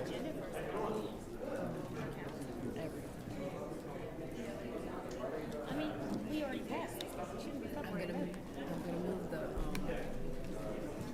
all the voting to the end. I'm gonna make a motion. Whoops.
Hello, man, what's up?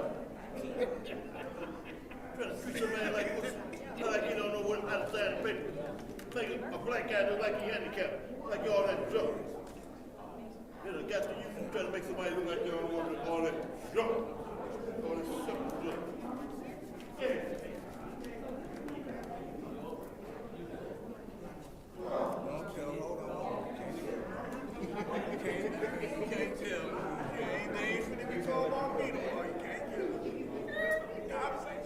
I heard nothing, man. I heard nothing.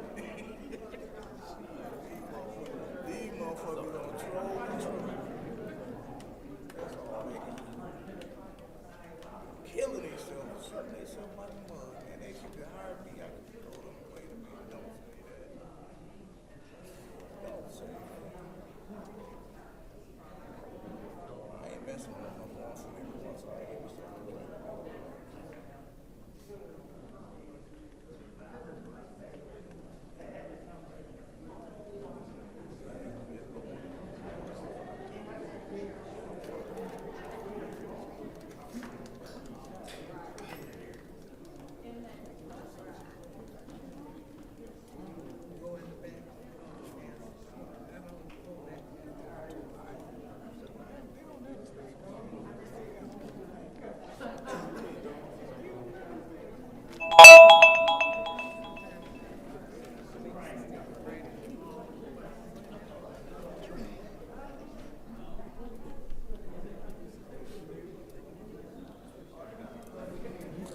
If the council members can take their seat, we'll go ahead and call this council meeting to order.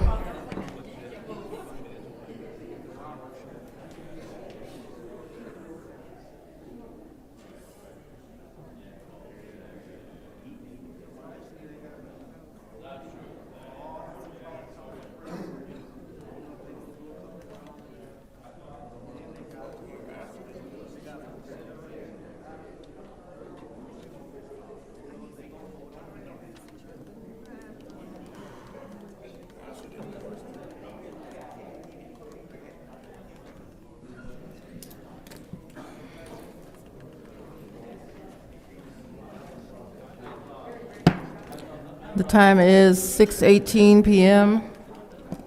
and I will call this city council meeting to order for the purpose of electing a city council president in accordance with the charter. We'll start first with the roll call.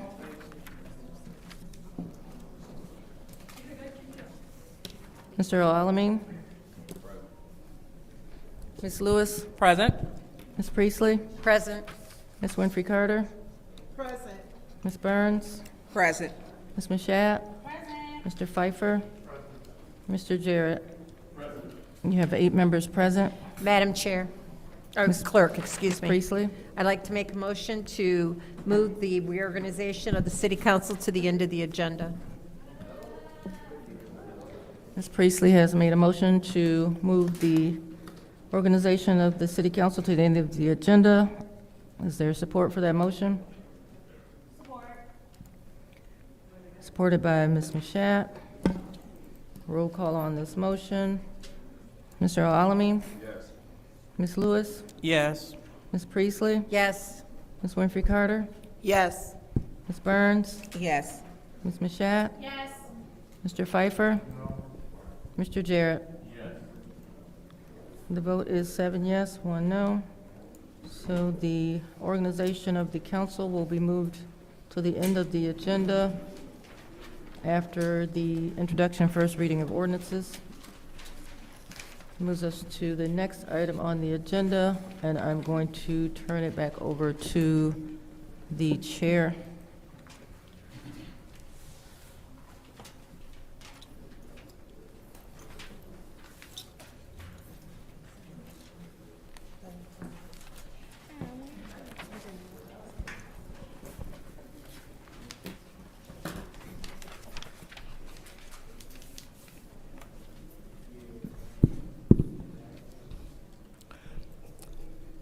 All right, so next on the agenda is the consideration of applicants for the 3rd Ward Council member.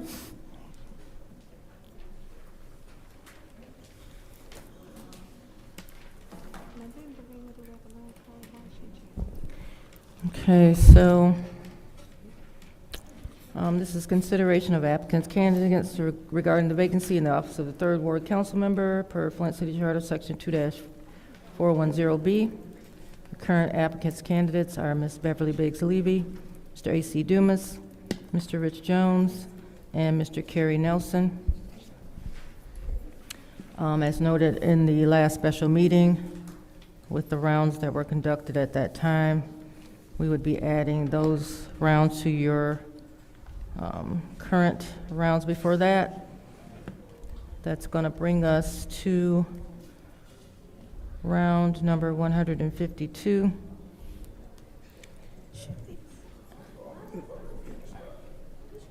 And we are Madam going to Clerk. start. Yes. What round did you state? 152. You started with rounds in December, and then you didn't do any more. And then this last meeting you did, I forget what the number was, but we added, we didn't get to 30. We added those two sets of rounds together as discussed in that meeting. So you are now currently on round 152 total for the 3rd Ward vacancy vote. And Mr. Pfeiffer is the next person to state the name of the person that he wants to appoint to the 3rd Ward.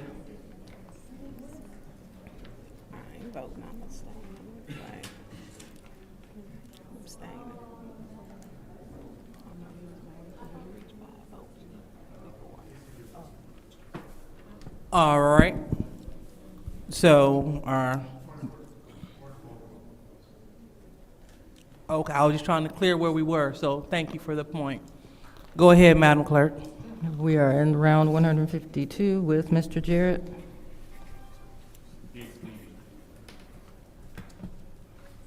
Mr. Alamin. Ms. Lewis. Kerry Nelson. Ms. Priestley. Kerry Nelson. Ms. Winfrey Carter. Biggs Levy. Ms. Burns. I abstained because we reached 5 votes last week.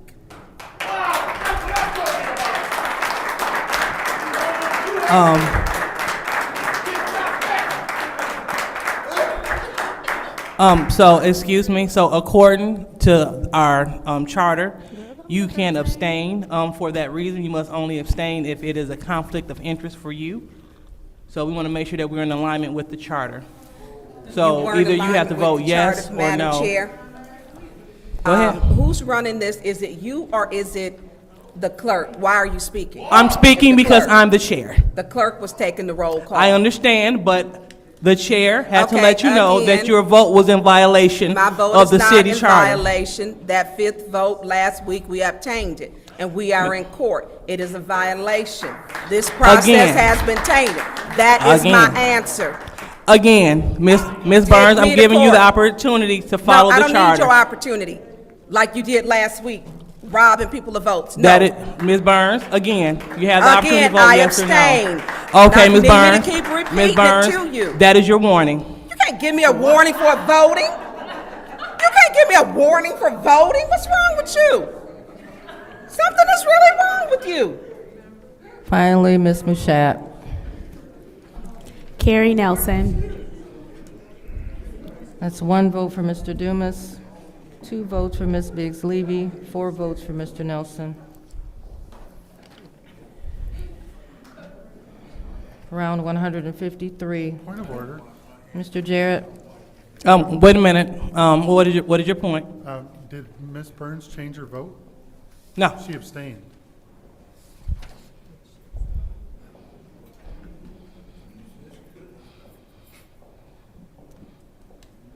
Yeah, I only said 1 for Mr. Dumas, 2 for Ms. Biggs Levy, and 4 for Mr. Nelson. I didn't count Ms. Burns' vote. She abstained. One abstention. Sorry. Okay. Thank you. Round 153, Mr. Jarrett.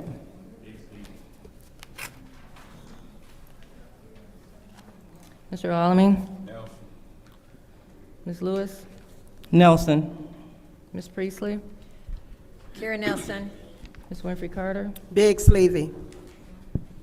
Ms. Burns? I abstain because we reached 5 votes last week. Again, according to the charter,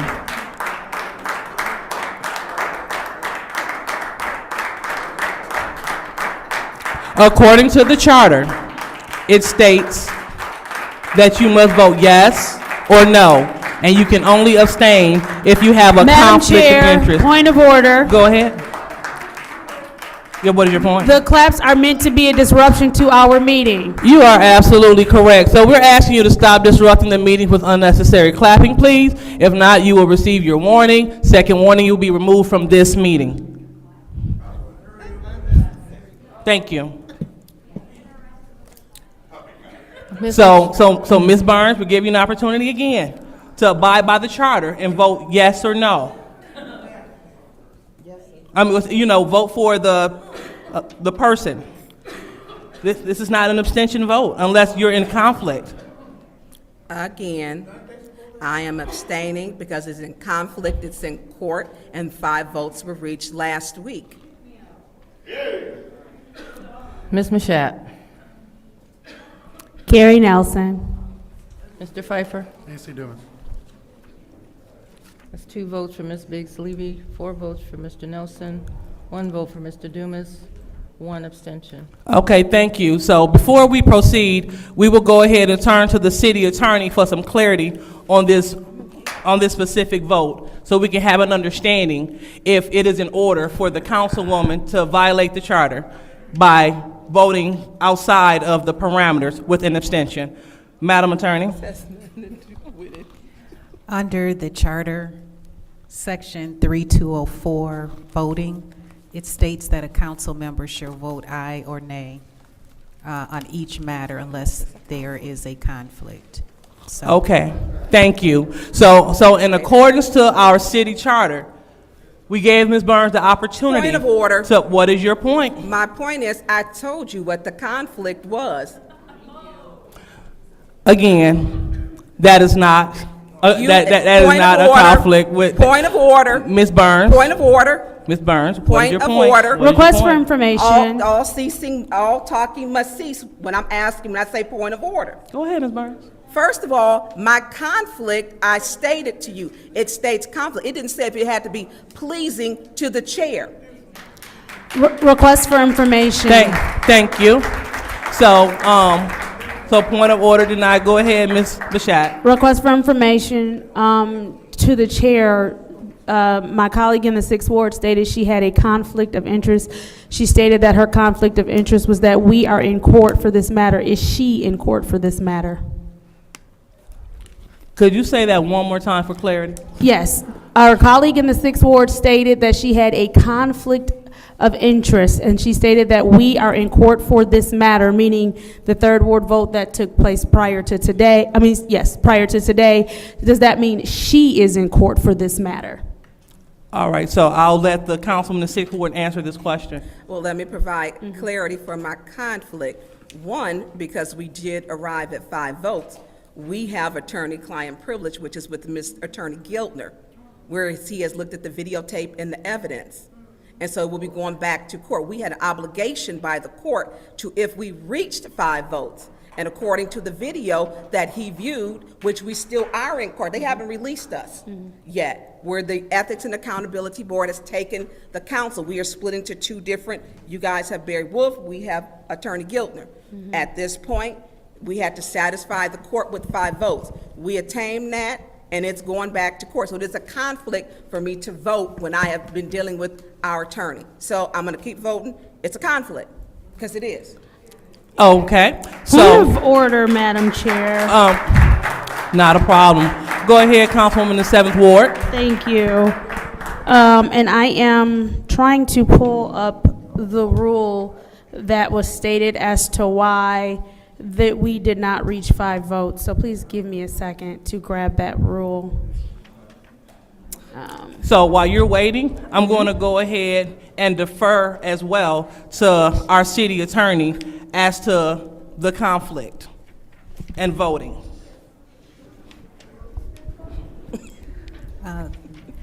Madam Chair, Yeah. the council person would have to state what their conflict is. That's not for me to say. Okay. Thank you. Madam Chair. Go ahead. According to Rule 9.7, changing one's vote, a member has a right to change his vote up to the time the result is announced by the chair. A request to change a vote after the chair's announcement requires the unanimous consent of the body without debate and may only be made immediately after the chair's announcement. Per our last meeting, the chair did not announce a roll call before our colleague changed his vote. Okay, thank you. And nor have this body been notified of any lawsuits at all. And so when we state a conflict of interest, I want to be sure that we're clear of what we mean when we say conflict. So Attorney Gurley, could you please define conflict of interest per our charter? Okay.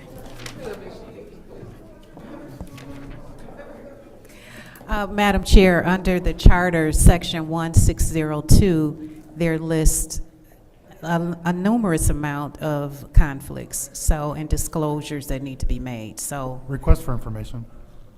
Hold on, well, she was talking. So did you finish? Yes. Okay, go ahead, Mr. Pfeiffer. So is Ms. Burns' conflict valid based on what you can read in her interpretation of a conflict? I will look through it, but at this point, I don't see why it's not. She feels she has a conflict. She's disclosed what it is. Thank you. We'd have to look at the charter to see. Okay.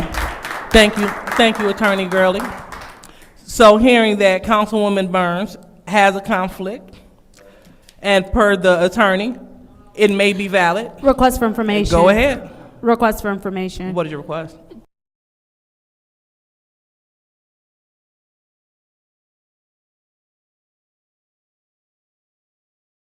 Through you to the attorney, so does she state the conflict every time she votes, or can she just simply abstain?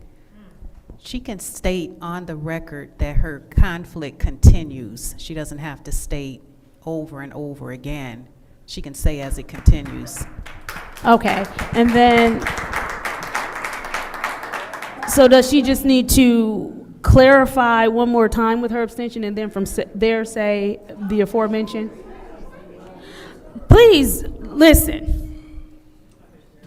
The rules are the rules. You can get a copy of them, and that might help you out. Excuse me, Madam Chair. Ma'am in the back, that's your warning. Stop yelling out. Madam Chair, go I'm ahead. calling the young lady with the sign to order. Yes, as she thank you. keeps And yelling out. ma'am, as well, you're being called to order. Go ahead. Thank you, Madam Chair. So just for clarification's sake, she can abstain, give the clear reason, and then from there, every time she abstains, just say, I abstain for the aforementioned reason. Correct. Thank you. Rich Jones, I'm calling you to order. All righty. So we will go ahead and proceed. Go ahead, Madam Clerk.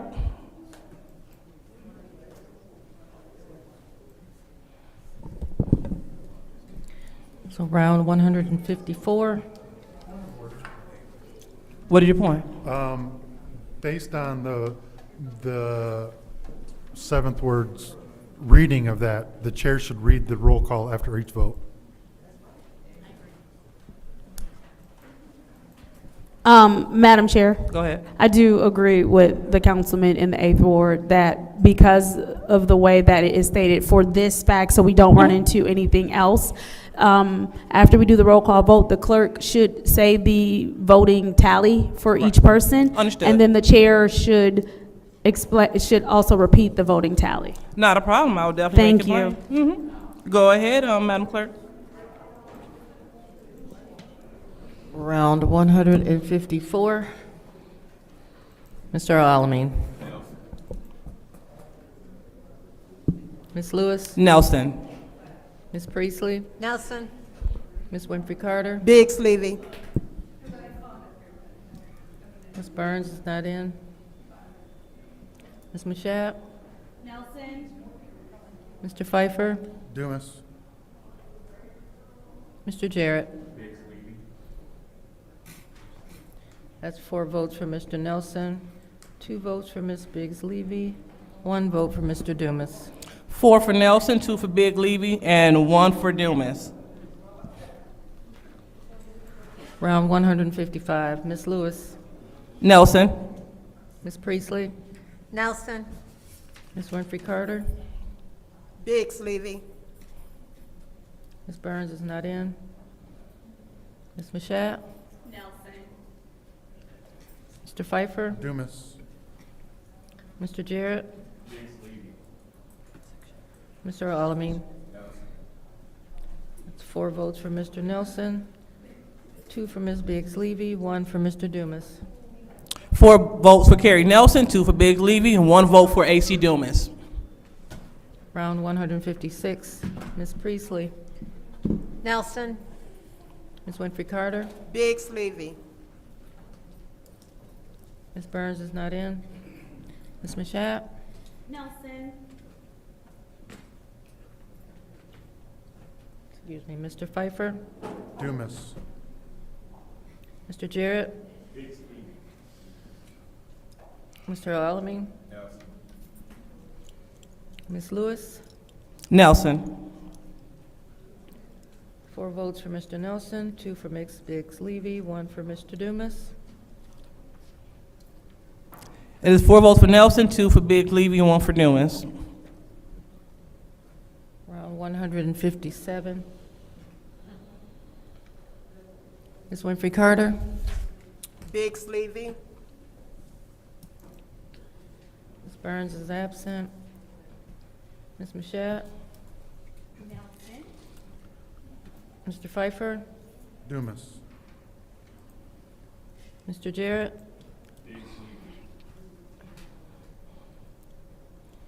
Mr. Alamin. Ms. Lewis. Nelson. Ms. Priestley. Nelson. It's 2 votes for Ms. Biggs Levy, 4 votes for Mr. Nelson, 1 vote for Mr. Dumas. So we have 2 votes for Big Levy, 4 for Nelson, and 1 for Dumas. Round 158. Ms. Burns is absent. Ms. Mashat. Carrie Nelson.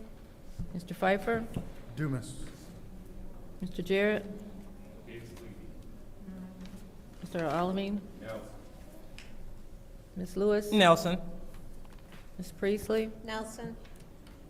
Ms. Winfrey Carter. Biggs Levy.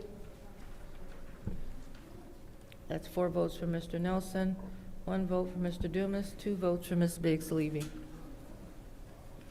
That is 4 for Nelson, 2 for Big Levy, 1 for Dumas.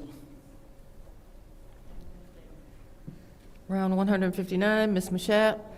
Carrie Nelson. Mr. Pfeiffer. Dumas. Mr. Jarrett. Mr. Alamin. Ms. Lewis. Nelson. Ms. Priestley. Nelson. Ms. Winfrey Carter. Biggs Levy. Ms. Burns is absent. That's 4 votes for Mr. Nelson, 1 vote for Mr. Dumas, 2 for Ms. Biggs Levy. 4 votes for Nelson, 2 for Big Levy, 1 for Dumas. Round 160. Mr. Pfeiffer. Dumas.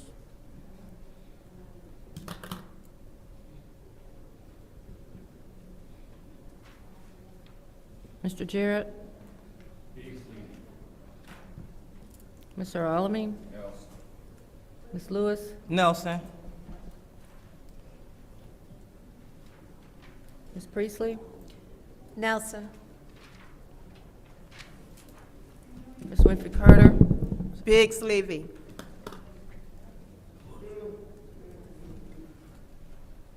Ms. Mashat? Nelson. It's 1 vote for Mr. Dumas, 2 votes for Ms. Biggs Levy, 4 votes for Mr. Nelson. 4 votes for Nelson, 2 for Biggs Levy, and 1 for Dumas. Round 161. Mr. Jarrett?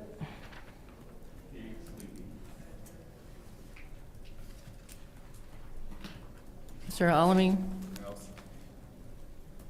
Ms. Lewis? Nelson. Ms. Priestley? Nelson.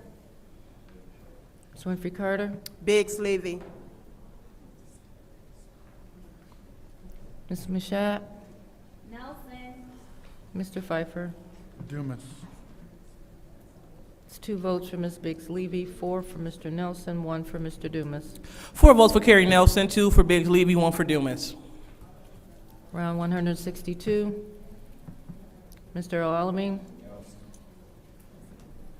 Ms. Lewis? Nelson. Ms. Priestley? Nelson. Ms. Winfrey Carter? Biggs Levy. Ms. Mashat? Carrie Nelson. Mr. Pfeiffer? Dumas. Mr. Jarrett? 4 votes for Mr. Nelson, 2 for Ms. Biggs Levy, 1 for Mr. Dumas. 4 votes for Carrie Nelson, 2 for Biggs Levy, 1 for AC Dumas. Round 163.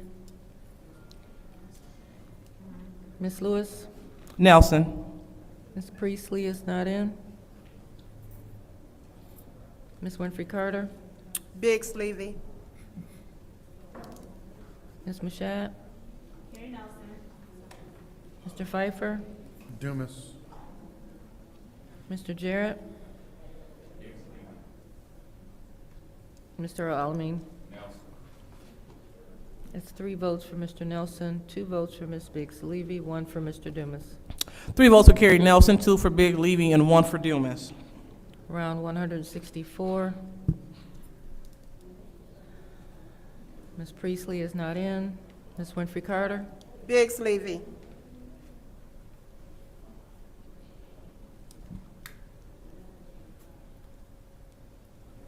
Ms. Mashat? Mr. Pfeiffer? Dumas. Mr. Jarrett? Mr. Alamin? Ms. Lewis? Nelson. It's 2 votes for Ms. Biggs Levy, 3 for Mr. Nelson, 1 for Mr. Dumas. 3 votes for Nelson, 2 for Biggs Levy, and 1 for Dumas. Round 165. Ms. Winfrey Carter? Biggs Levy. Ms. Mashat? Carrie Nelson. Mr. Pfeiffer? Dumas. Mr. Jarrett? Mr. Alamin? Ms. Lewis? Nelson. Ms. Priestley is not in. 2 votes for Ms. Biggs Levy, 3 for Mr. Nelson, 1 for Mr. Dumas. We have 3 for Carrie Nelson, 2 for Biggs Levy, and 1 for Dumas. Round 166. Ms. Mashat? Carrie Nelson. Mr. Pfeiffer? Dumas. Mr. Jarrett? Mr. Alamin?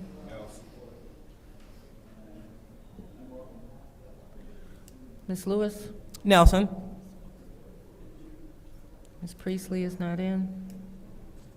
Ms. Winfrey Carter? Biggs Levy.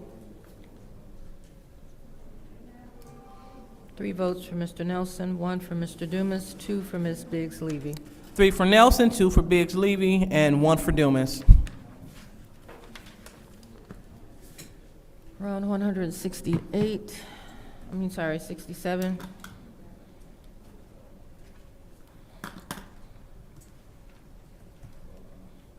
Mr. Pfeiffer, Dumas. Mr. Jarrett, Mr. Alamin, Ms. Lewis, Nelson. Ms. Priestley, Nelson. Ms. Winfrey Carter, Biggs Levy. Ms. Mashat. Nelson. It's 1 vote for Mr. Dumas, 2 for Ms. Biggs Levy, 4 for Mr. Nelson. We have 4 for Carrie Nelson, 2 for Biggs Levy, and 1 for Dumas. Round 168, Mr. Jarrett, Mr. Alamin, Ms. Lewis, Nelson. Ms. Priestley, Nelson. Ms. Winfrey Carter, Biggs Levy. Ms. Mashat, Nelson. Mr. Pfeiffer. Dumas. 2 votes for Ms. Biggs Levy, 4 votes for Mr. Nelson, 1 vote for Mr. Dumas. 4 votes for Nelson, 2 for Biggs Levy, 1 for Dumas. Madam Chair, Go ahead, Ms. Pfeiffer. motion to table until the next council meeting. Support. All right, there's been a motion to table the 3rd Ward appointment to the next council meeting, supported by the councilwoman in the 4th Ward. Roll call, Madam Clerk.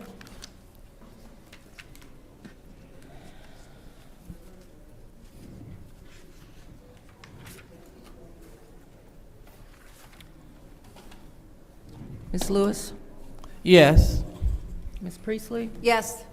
Ms. Winfrey Carter, Yes. Ms. Burns is absent, Ms. Mashat, Yes. Mr. Pfeiffer, Yes. Mr. Jarrett, Mr. Alamin.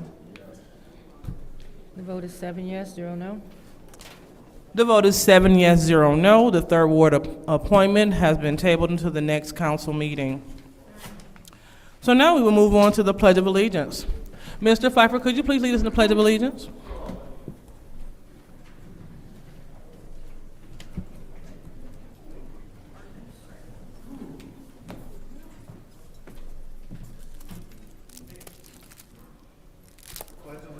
To the flag of the United States of America and to the republic for which it stands, one nation, under God, indivisible, with liberty and justice for all.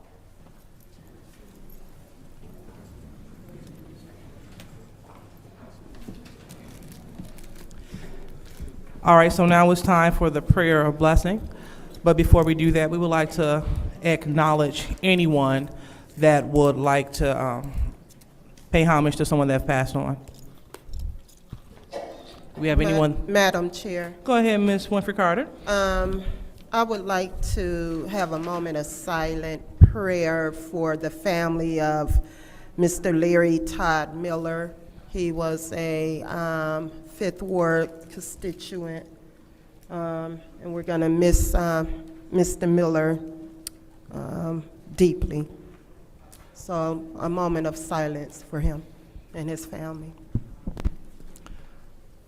All right. Anyone else?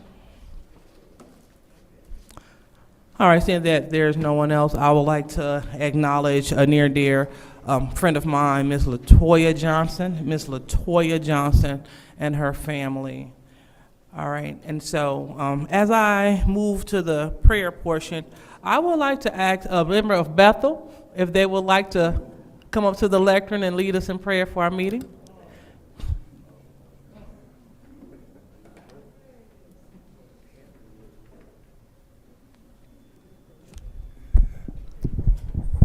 May we all bow our heads for a moment of prayer. Oh, Heavenly Father, Supreme Being in the universe, once again we come before you and say thank you for allowing us to see one more day, to breathe one more breath. We ask that you put an anointing on every family that's represented here tonight, that you put a hedge of protection around every family that's here tonight, and that you allow us to do the business for the good of this city.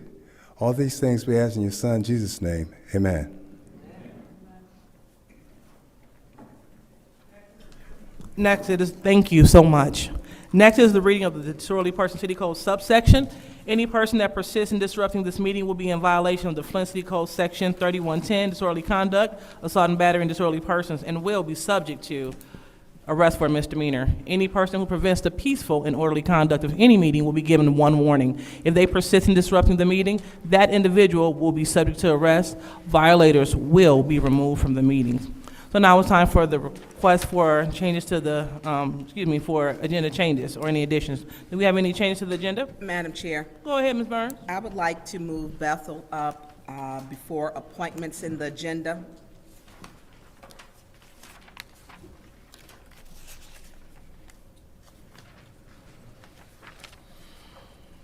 All right.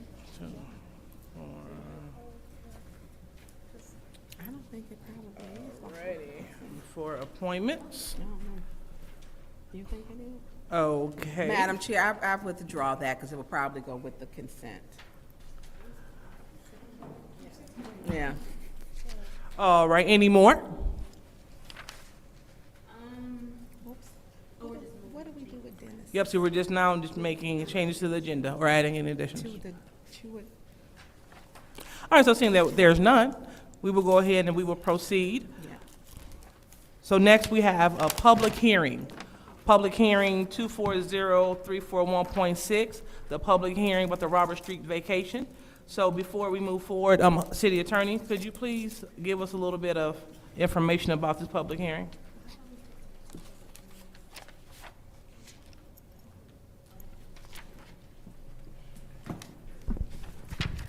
This item is from, I believe, Building and Community Services. This is not an item that came from the city attorney's office. Okay, understood. In the past, the attorney usually give a little insight about the hearing, so not a problem. So, yeah, got it. So is there anyone that could give a little insight about the public hearing before we proceed with the hearing about the Robert Street vacation?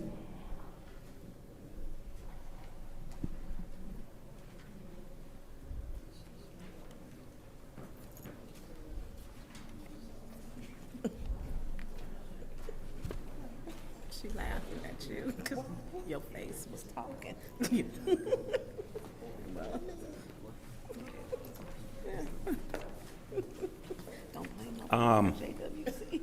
Through you to the council, I'll start off and probably Chief will finish it up. But basically, the Robert Street vacation is a part of the police and fire training facility that has been a project of mine for probably the last, 9-10 months. You all have already approved the purchase of the property that we received back from the land bank. You're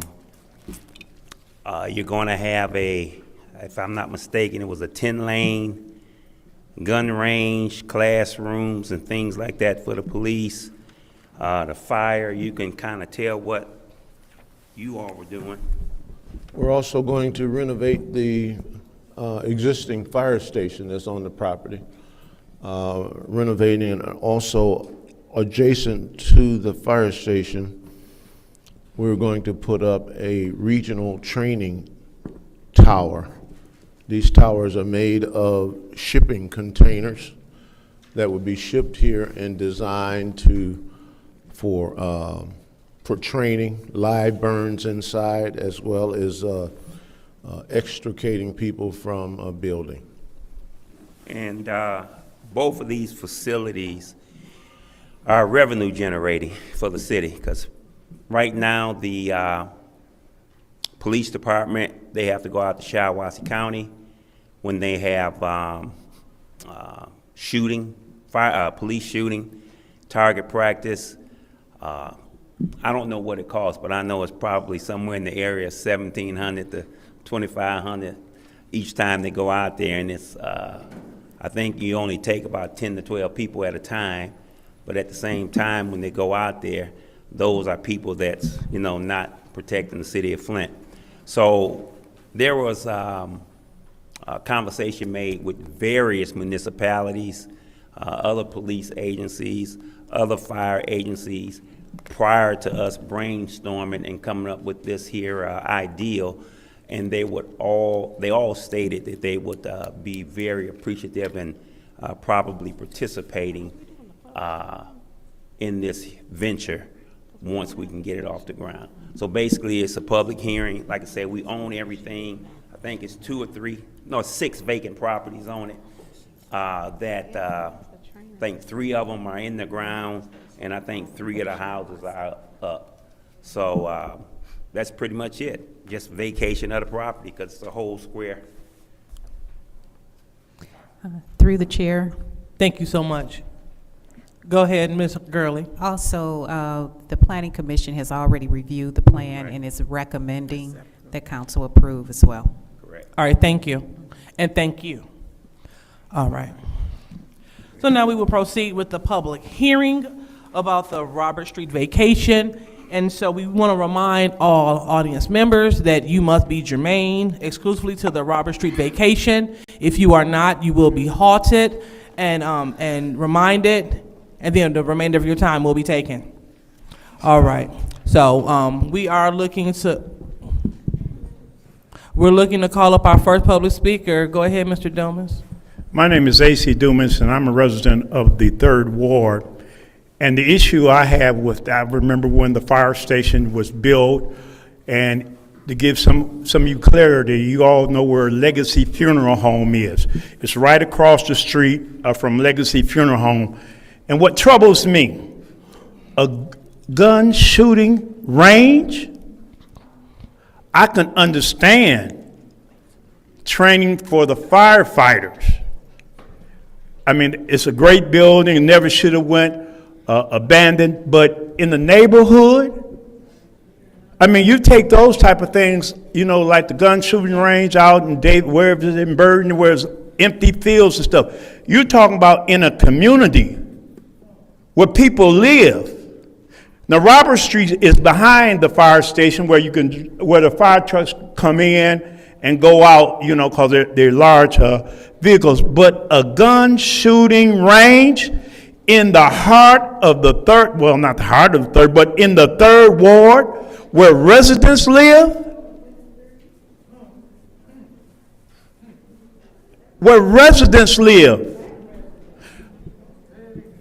you wouldn't take that over in the 8th Ward. You wouldn't take that over in the 9th Ward. You would not. And I don't care if the Planning Commission or whoever, that is absolutely absurd to put a gun shooting range in the 3rd Ward. I don't know who had that vision. I don't know where that vision came from. Trained firefighters, that's good. But, you know, bullets don't have eyes. So I'm thoroughly against it. I am thoroughly against it.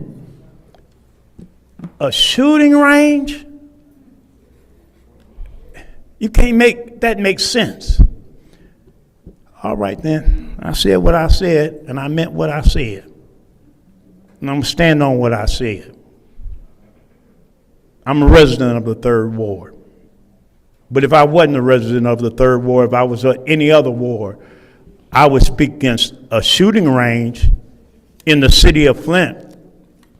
See, they had a nice police academy over there, but they sold that to the dope house. St. John, Yes, they did. Yes, they did. Now they want to put it across the street from the funeral home. I guess it may be good business for him if somebody gets shot. Next speaker. Next speaker.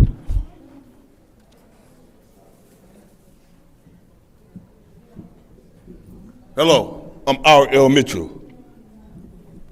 Speaking to this, all of a sudden, this gun range and fight stuff right in the middle of Third Ward, and we ain't got no Third Ward councilman yet. And about that remind me of Hurley Hospital, trying to get all the doctors that think they got away with them operations, and then everybody gonna get, then they introduce gun shield. First time I was introduced to gun shield, I didn't know what that stuff was. I was working at truck assembly.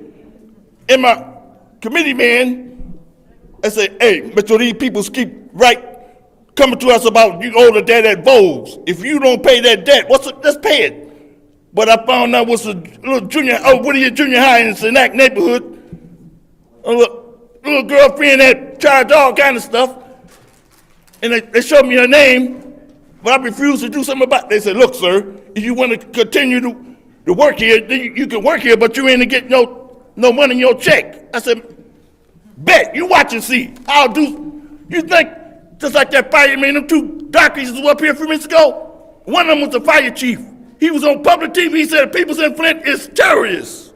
And nobody checked him about, that's why he put the stuff in the Third Ward, and they listened to everything that the little black dude with that Ed Teller dude talking about. Every time some black talk about me saying we liars, handkerchief head, Negroes, stuff like that, what that mean. But then, Mr. Mitchell, stay germane to the Robert Street vacation. Stop hey, you taking my time, lady. Like I say, like the Robert Street vacation. They ain't no, in Flint, and they told me to pick a lawyer, sir. The white one or the one, Robinson. They said, why do you want to pick Robinson? Because he black. I said, because he black, that's what. And now the dude, he lost all my papers, but I still kept them. And you see what they doing to black people in Flint? The Vogues over there with TV5 right now, that spot right there, they tore it down. And that girl, I'm supposed to have married the girl when I was 13 years old. All right, thank you so much, Mr. Mitchell. Girl, I ain't do what you That's your time. Have a seat. Hey, watch out! You better watch out. Mr. Mitchell, that will be your first warning if you proceed. So have a seat. That is your time. Thank you. Next public speaker. Hi, I just had a question in regards to the gun range. Normally gun ranges are on the outskirts, out in the country, in the city. So the noise, I just wonder if they're gonna be using dummy rounds or live rounds. And if they're gonna be doing this, I know they mentioned the containers.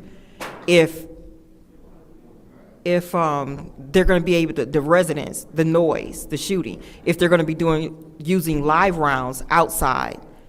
There's homes over there, so they definitely be hearing that. So I don't know if anybody's actually checked that to see if they have or not. Okay. Thank you. Okay. Thank you. All right, next speaker.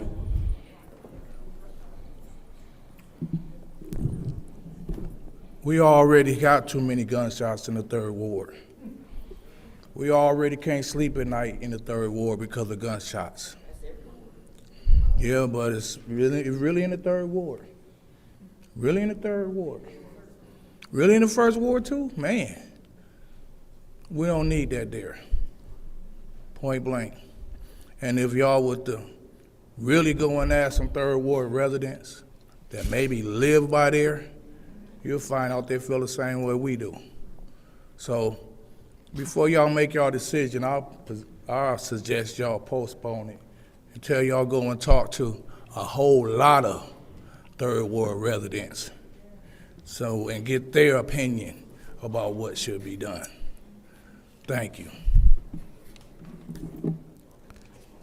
Next public speaker.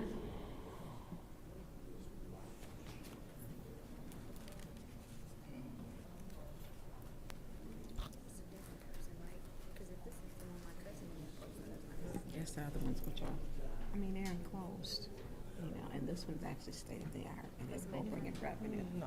And where you're located at, it is, the materials, it's the same. Yeah, So, one more call for speakers. Okay, seeing we don't have any, this public hearing is now closed.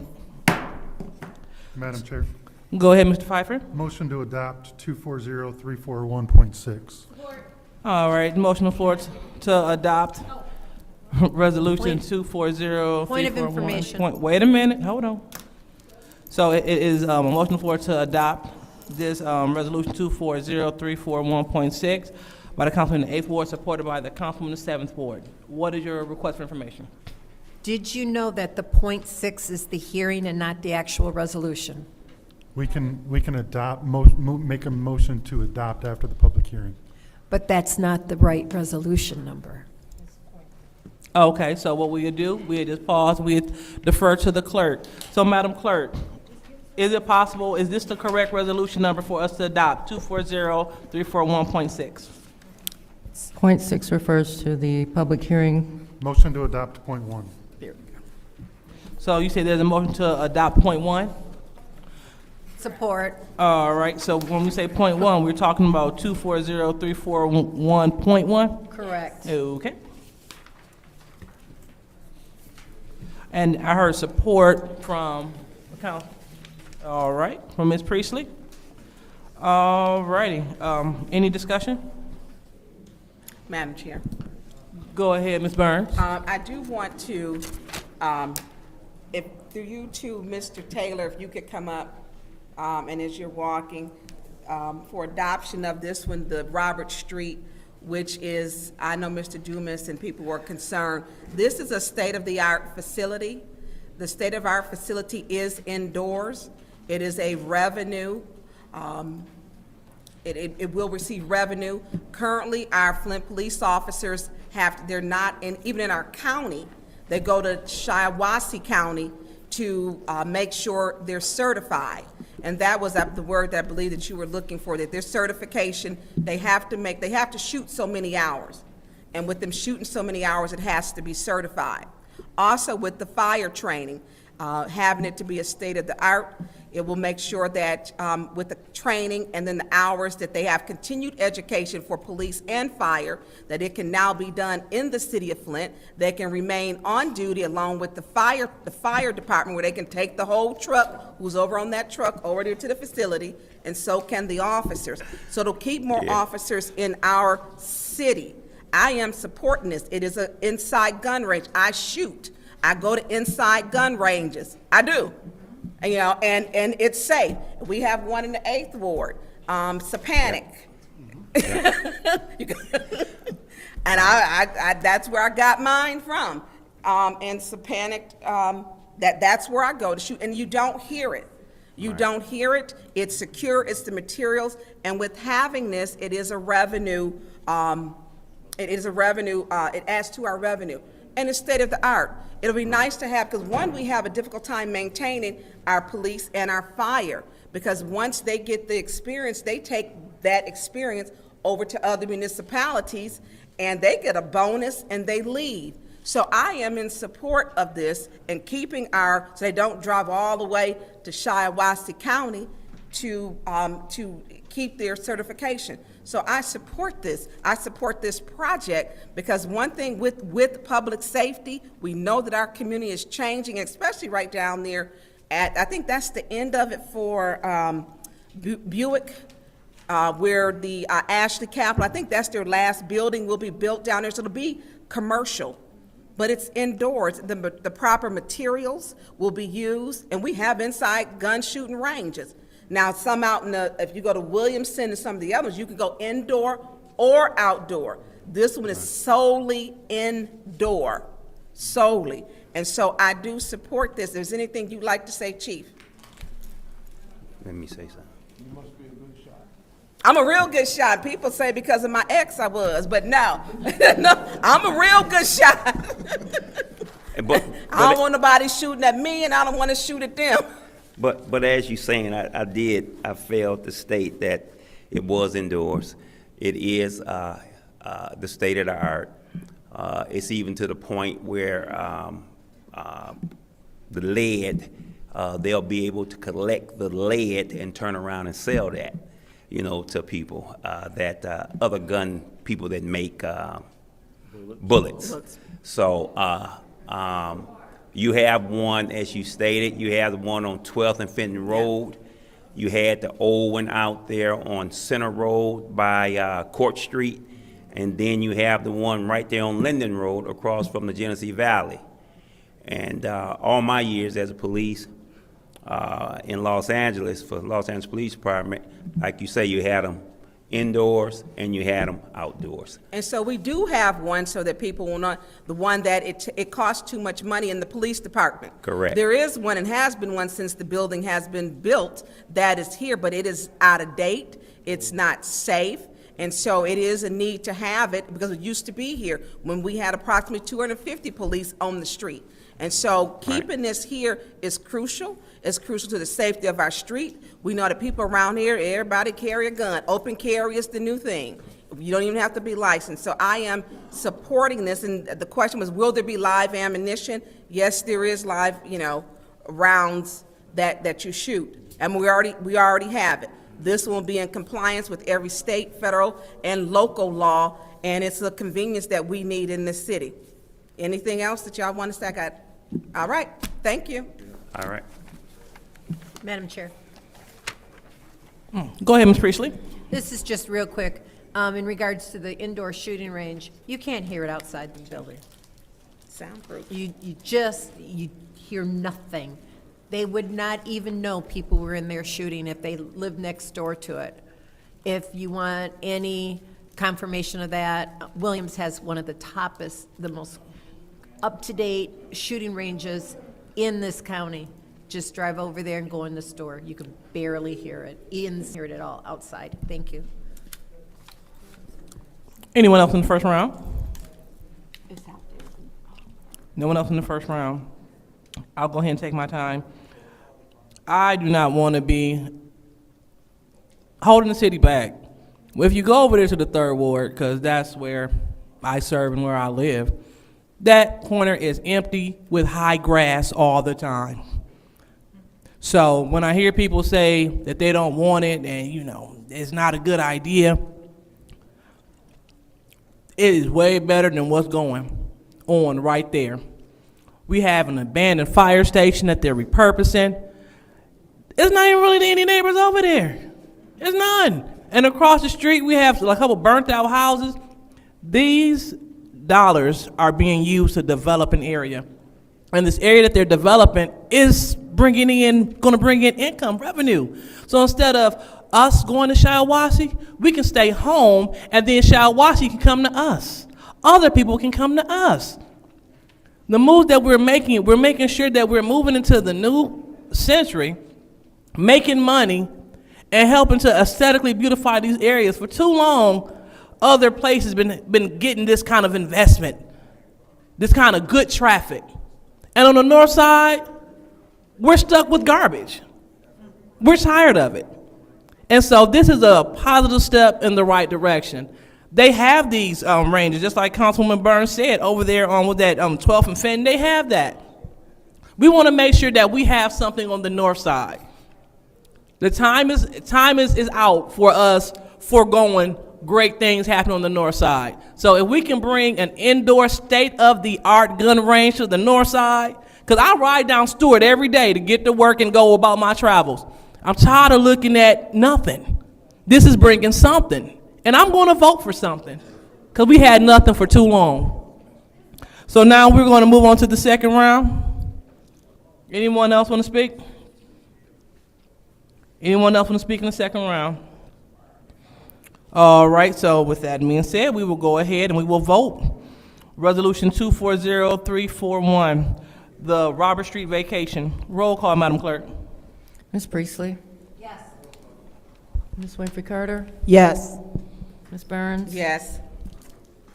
Ms. Mashat? Yes. Mr. Pfeiffer? Yes.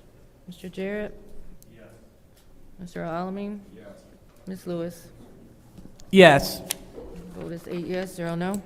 The vote is 8 yes, 0 no. That resolution passes. So now it's time for public comment. First speaker, Madam Clerk.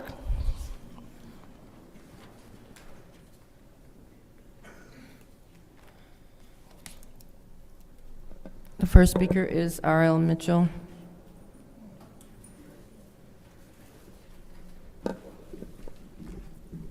Hello, I'm R.L. Mitchell. Like what I was saying about, I worked at General Motors Truck Assembly. I was getting $37.84 an hour. You didn't know I was getting that much back, way back in 73 and 74. 4 years straight, I was getting that much until they said, sir, we got a situation here on your, I said, ain't nobody gonna take my, they said, I said, gun shield, gun, and they tried to have money all in the bank, down in Michigan National Bank. And then all of a sudden, they said, you gotta come and get all your stuff out of the bank, sir. That's when they really Chase Bank. Because we gonna gun shield all your, I said, you ain't doing nothing, just like that Donald Trump over on Ballinger Road, up in that preacher woman church. He said something, she snatched the phone out of his hand, and he ran out of the church, him and all his Jamaican cops on motorcycles, the black ones. And I was just getting off the bus coming in, they looked at me like I'm the one to stop. So I tried to run back down, he was looking at me in my eye, after I was going, looked like a drunken clown. And that's just like, you looking like the fireman in that Tucker got, look worse than a clown, right? Standing up here talking about a gun, and you, Second Ward, talking about nothing but bushes, and you tired of seeing stuff going by the soup kitchen every day, get the work around here. Thank you is, answer that, lady. Hello? Hello? See? And that fourth ward talking that stuff, talking about you won't even must hear the gunshots in all that junk. They got armor, they got bullets can go through steel walls, steel bullets, and all that junk. And we over there living not only half a mile from that junk, just because you talk with a forked tongue, acting like you for the dope boys. I mean, you can smell it a mile away across the Flint River over on the east side. Took it over whole St. John. That's where the police used to practice in the old place where the dope boys got now. Think of take it over, like the black people, they ain't never lived over there before and all that. And you go over there reminiscing, they say, what you doing over here? Say, get on the ground. They said, what's your business? I started to, like y'all say, Air Teller started to snatch poppycock. I started to snatch them. I don't care if you had a gun or not. Like that General Foreman at General Motors talking all this stuff in it to people like they don't count. But no, and you up there, they get people like you talking that for you in my shack. When I say something about a darky, you up there talking, shut up, you. Who you think you? What you looking at? Who you looking at now, lady? What? Hey, who's your pastor anyway? You know anything about a pastor? Reverend, but all that junk up. Hey, all right, next public speaker. The next speaker is Rose Morrow.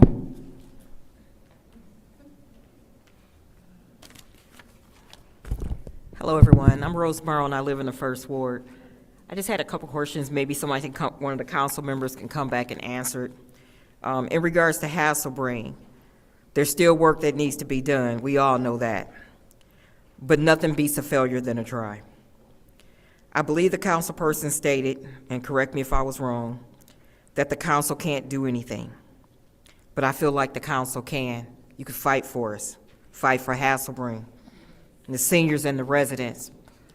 City of Flint residents just don't use that center. Residents from the entire Genesee County. You stated a new resolution need to be presented. Who could type up a new resolution ASAP? That's a question. Who is willing to call the mayor tonight? Question mark. Question, you stated the mayor, correct me if I'm wrong, you stated the mayor would veto it if it was one written up. Did the mayor already state that he would veto it? Have anybody asked? Or did the mayor say he wasn't gonna do it? He wasn't gonna pass it? So correct me if I'm wrong, but if you guys could please help Hasselbring, I would appreciate it. In regards to St. Mark's, I'm respectfully asking that the council, if you could put it back on the agenda for next council meeting. I'm also asking that the council pass the resolution granting St. Mark's the $50,000. We all should be good Christians, and we all should want to help everybody. Thank you.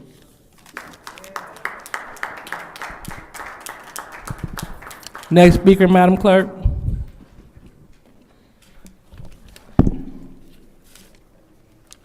Next speaker is Billy Dantzler. Did you say Billy Dantzler? Yes. Yeah, not here.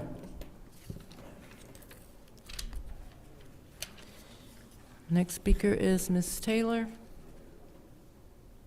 She's gone as well. Harold Woodson.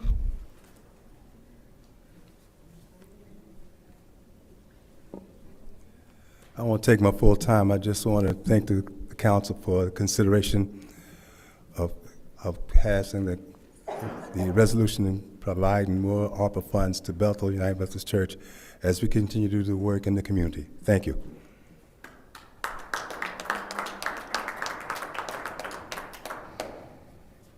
Next speaker, Madam Clerk. Ms. Rosa Thomas Anderson.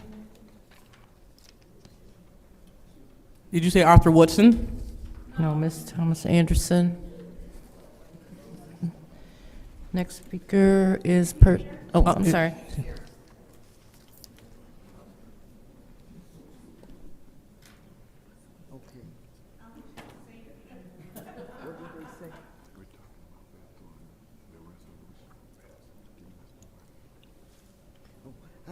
I wear 2 hearing aids, but I don't hear. I'm sorry. Now, I'm supposed to be talking about Bethel and, okay.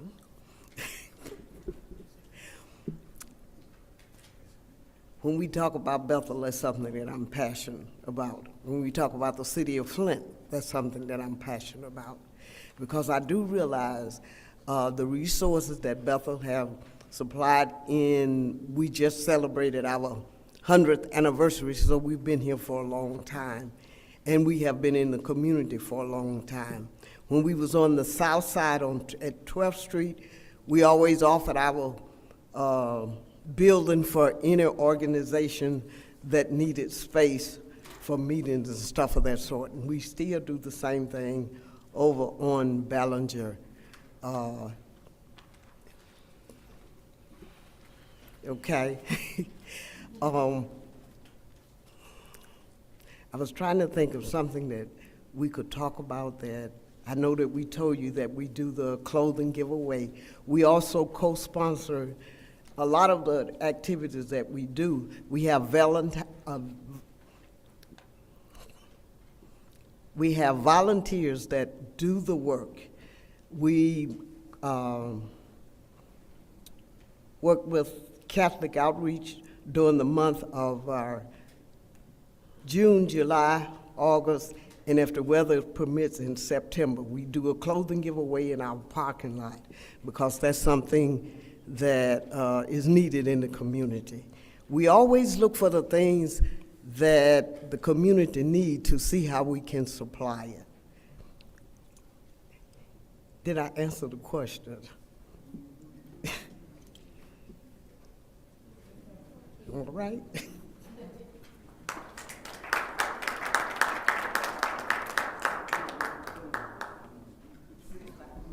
The next speaker is Percy Knapp.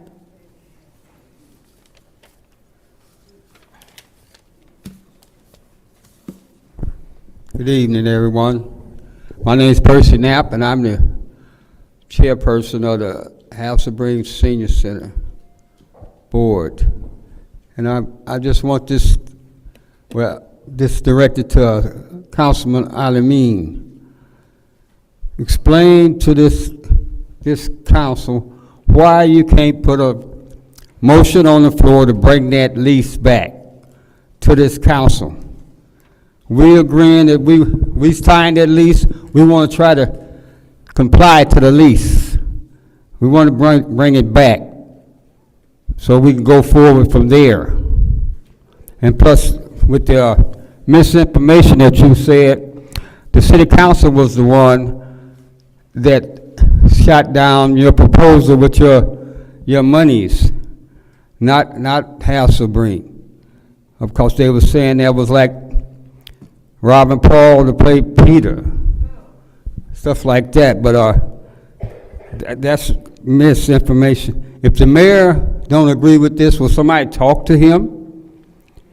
We signed this lease.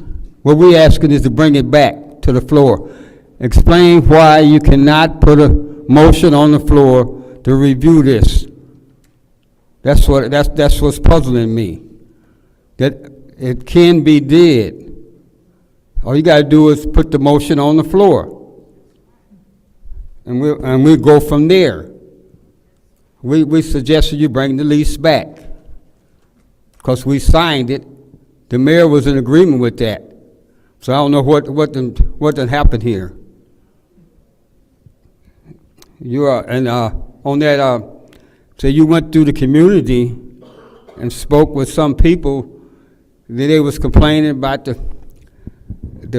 people that was running Hasselbreen. I'm willing to say it wasn't no more than 5 people. The same ones that complain all the time. That always wants to have their way.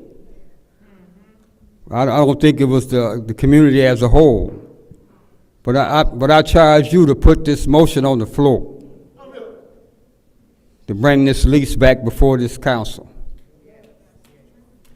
And if the mayor don't agree with it, somebody talk to him. And if what he says about the lease, that they can't bring it back, I want somebody to explain that to me, why they can't. That's what I have.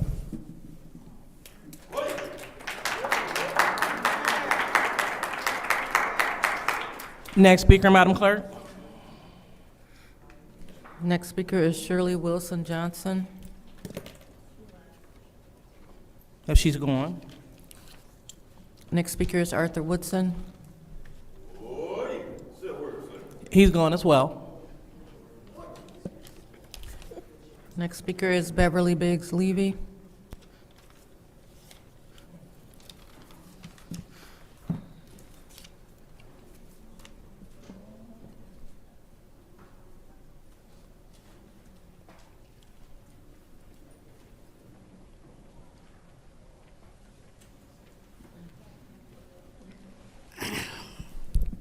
My name is Beverly Biggs Levy. I'm in the 3rd Ward.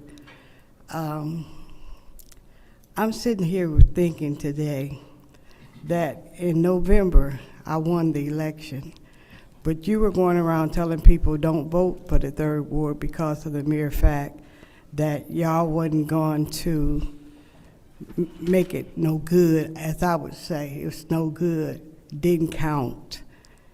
Then, looking last week, Leon said my name. He was the first one to say Beverly Biggs Levy. Liddell, you looked at him like he had lost your friendship. Judy looked at him like, what the heck? And when it got to the 7th Ward, everybody else said, Jerry said my name, Tanya said my name, Dennis said Dumas. He said, no, I want to change it to Beverly Biggs Levy. 9th Ward said my name. It was good. But the clerk, 7th Ward raised her hand. He wanna change his. He wanna change his. Like I'm looking at you, Tanya, like you said.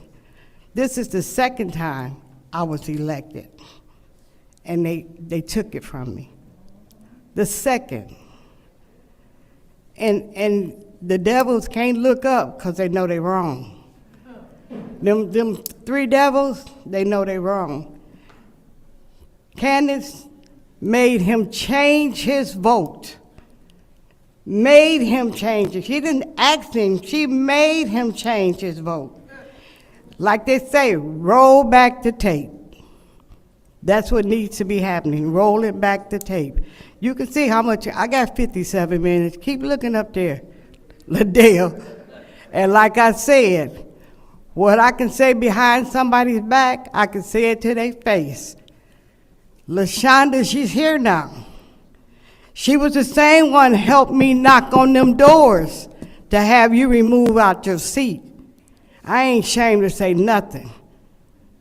But that's who you want, right? So if she got signatures for you, what you think she gonna do when she get that seat? She gonna backfire on you. Just think about it. Have a blessed day.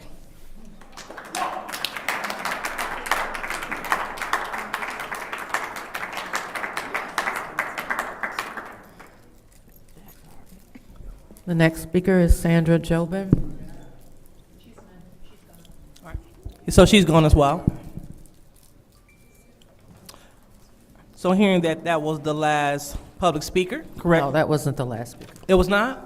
No. Oh, I'm sorry, I thought I heard you say the last. Proceed. The next speaker is Liberty Bell.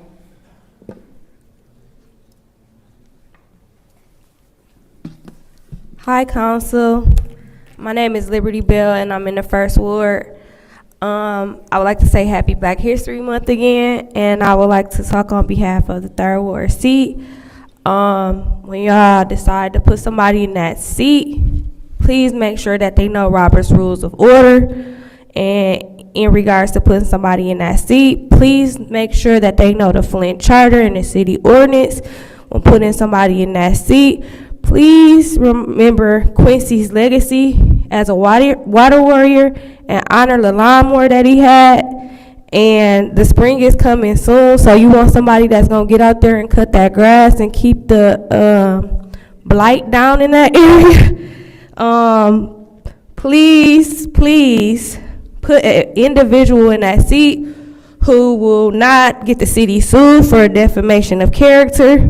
Please elect someone to that seat who will give Rayvon justice and his family closure and justice. And please, when electing somebody to that seat, remember our late Councilman Eric Mays, which grandkids didn't have hats and gloves. And as our civic duty as a community, I feel like we could have taken care of that, but Lentil Law Group did not. So again, please, when putting somebody in that seat, remember those things and honoring our city. As far as Robert Street, myself, like Councilwoman Tanya Burns, I do use the Fenton and 12th Street, and I believe that's in the 8th Ward, as a gun range. And I think that it would be beneficial to the 3rd Ward for us to have that over there. And as far as Hasselbring goes, does the city is there anyone educated on the millage that's supposed to go to the senior citizens and how that's operated? Can you please give us more information, because I'm really confused about Hasselbring at this point? Thank you. All right, next speaker, Madam Clerk. The next speaker is Kawana Mack.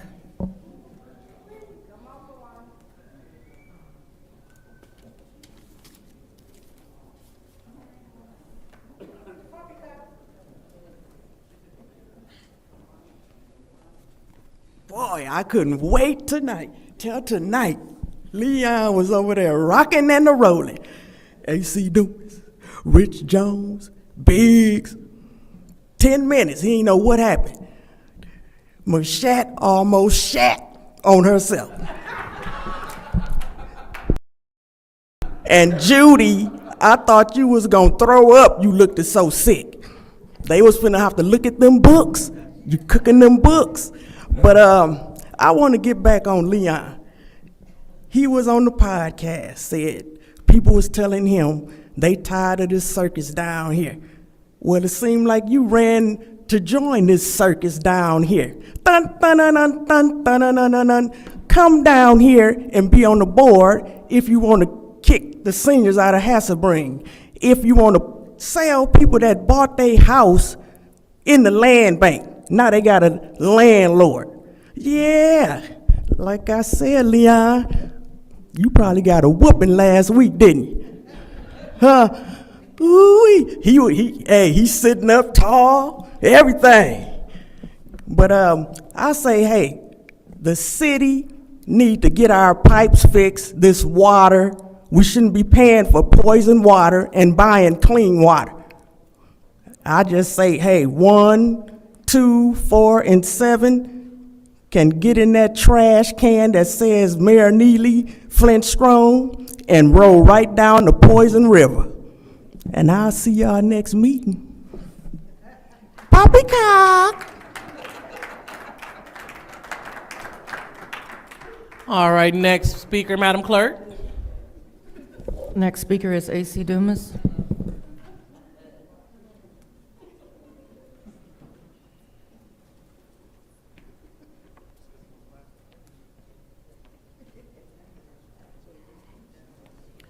Again, my name is A.C. Dumas, and I do reside in the 3rd Ward for 42 years. I live where I say I live. I took an oath to the clerk not to purge myself. I live on Rankin Street. I want to say this about the gun range. I said what I said about the gun range.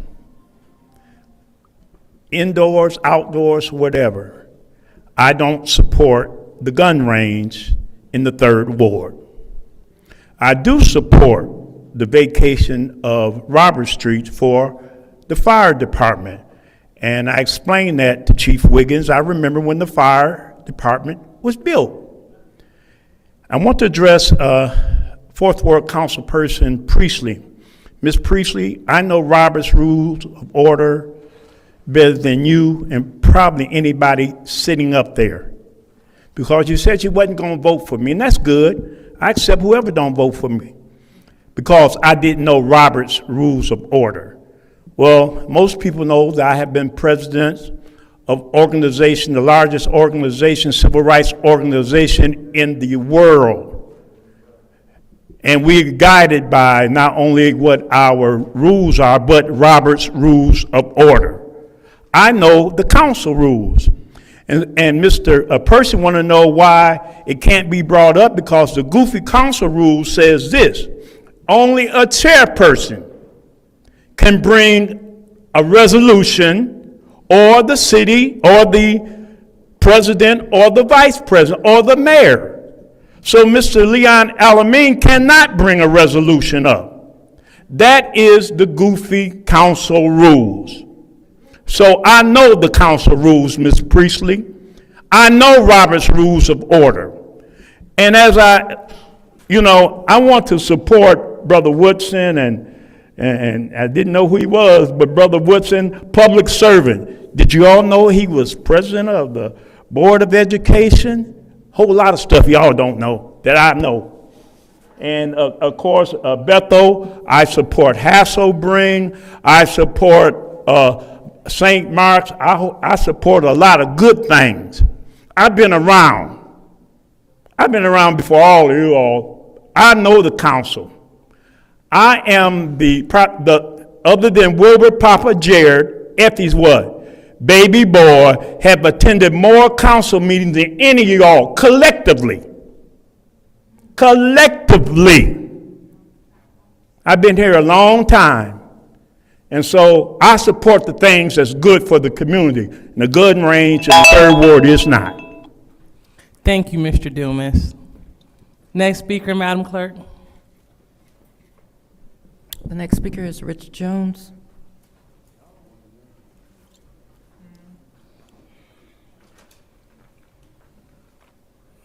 Part of being a man is admit when you're wrong. And I was wrong when I was, talking about that gun range. But I still say y'all should talk to the residents in that area. I still stand on that.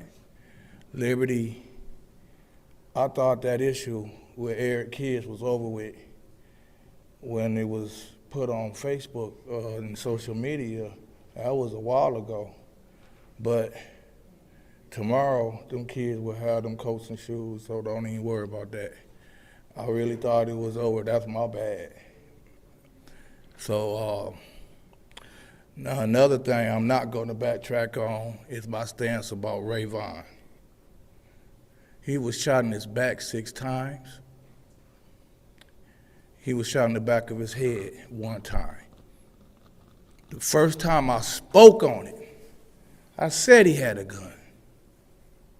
And ever since that day, I've been saying he was shot in the back.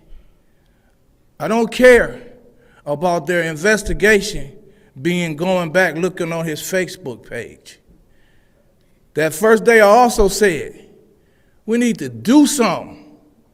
Help these kids put these damn guns down. But yet,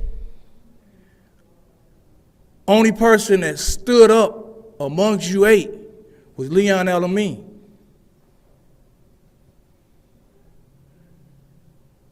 Some of y'all spoke out finally after Dana Nelson made her, I don't got nothing good to say about that. That was horrible.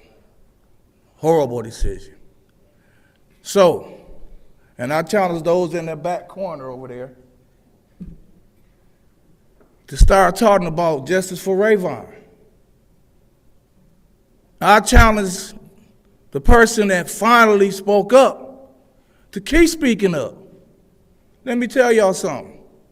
I went to Benton Harbor this weekend.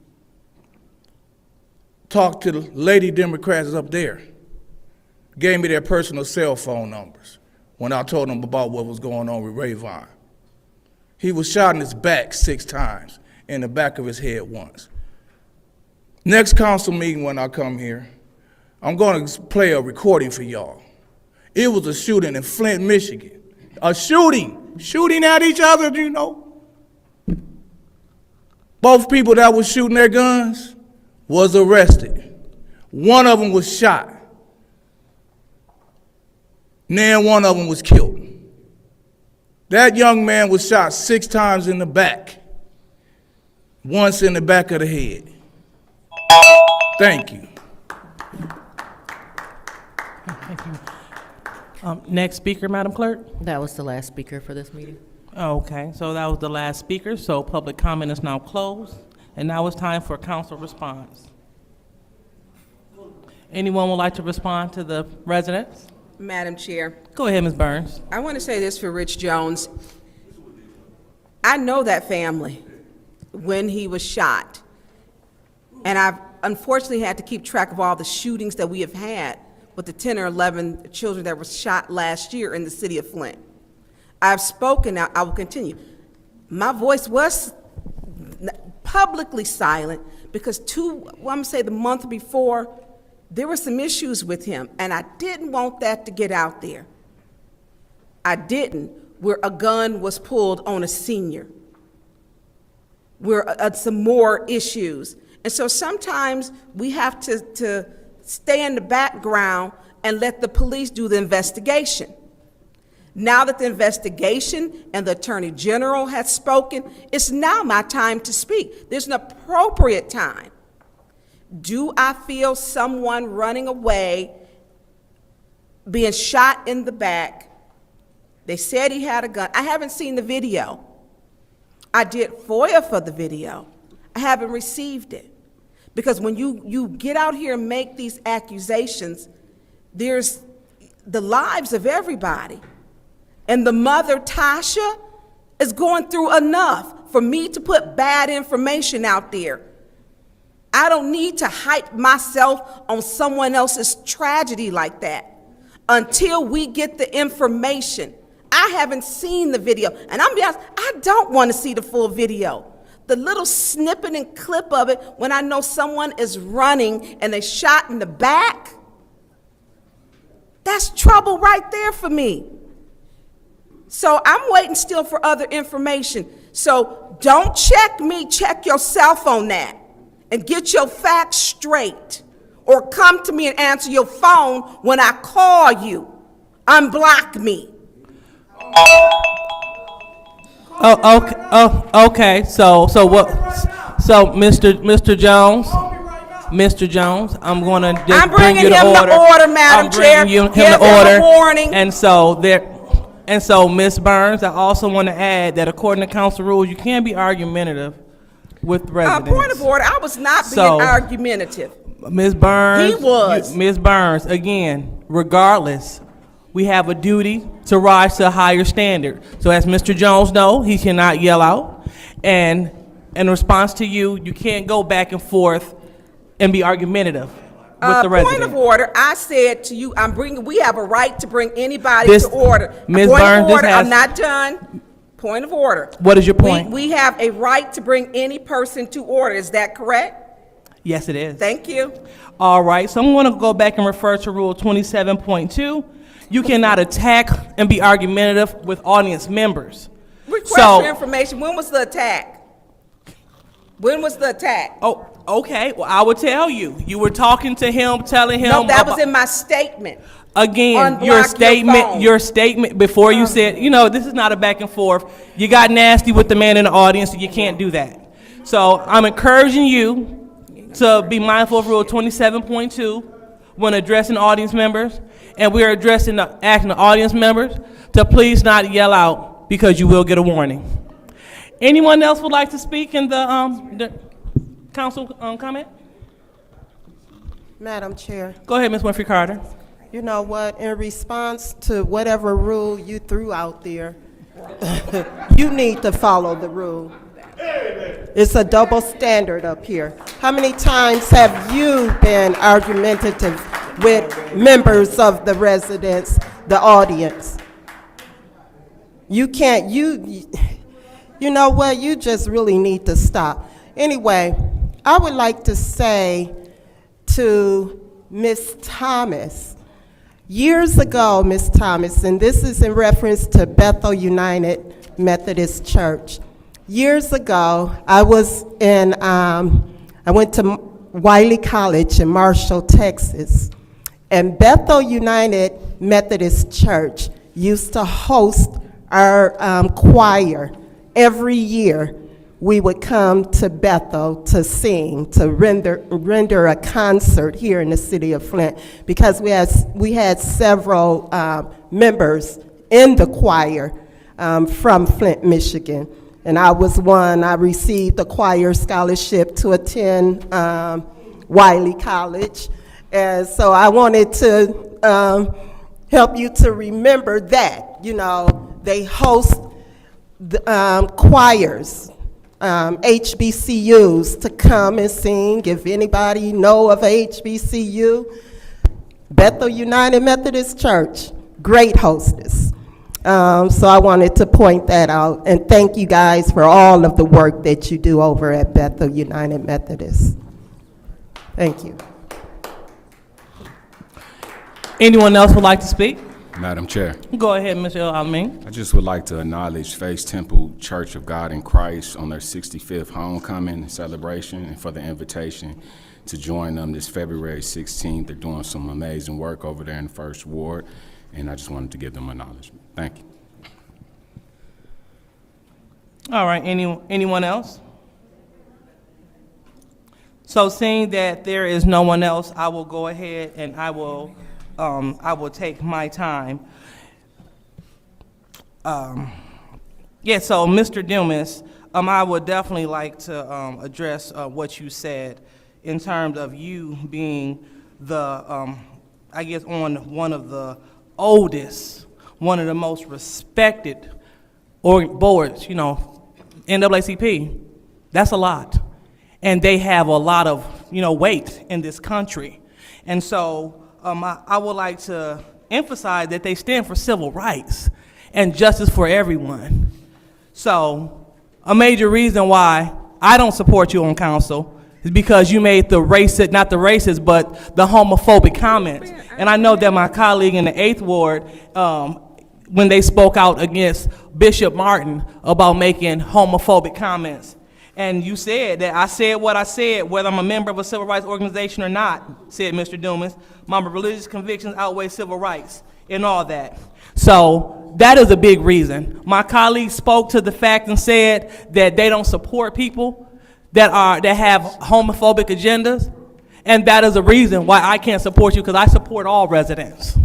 So I just really want to be clear so you understand where I'm coming from, and that organization, they don't stand for that. They stand for civil rights for all people. So we want to make sure that the members of this body that say that they stand against people that are against everyone's civil rights, that they would take that in mind as they vote. And if they would like to see the documentation of what I'm talking about, I do have that on hand. And then speaking to my colleague in the 6th Ward, we're referring to Rule 27.3 that states that you cannot be argumentative. I understand that you might not care for Mr. Jones, that's perfectly fine, but what we cannot do is be nasty in tone and also in rhetoric as we address the members in the crowd. And so it was quite obvious what happened. I'm not here to go back and forth, and just like Ms. Winfrey Carter said, well, she didn't say much, but we want to make sure that we keep it going. So now we are moving on to the consent agenda. What's the pleasure of the body? Madam Chair. Go ahead, Ms. Move to approve consent agenda. All right, any support? All right, supported by the councilman in the first ward. Any discussion? Madam Chair. Yes. I'd like to separate 250033. All right. 250033. Want to make, okay, that's on page 6. Correct. All right. And so I also would like to mention that the minutes will also be passed in the consent agenda as well, okay? All right. Any more? Unless they're separated. Point of information. Unless they're separated. Unless they're separated, you are correct. We're separating that. Anyone else who would like to separate anything? Charging stations.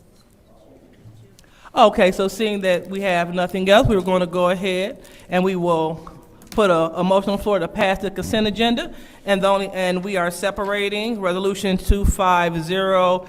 Oh, you know what? I take that back. I would like to separate the appointment 250037. Who is that Joyce's? 37? What page is it on? It's Oh, on I see page it. 5. I see it. Okay. All right. So with those two resolutions separated, we'll call for, to pass the consent agenda. Roll call, Madam Clerk. Madam Chair. Go ahead. If I could request that the motion be amended to state that the minutes be placed on file with any corrections, administrative or otherwise. Also, for the record, 250037 is a .1. It was made a .1 in special affairs, just for the record. Okay, so you said 250.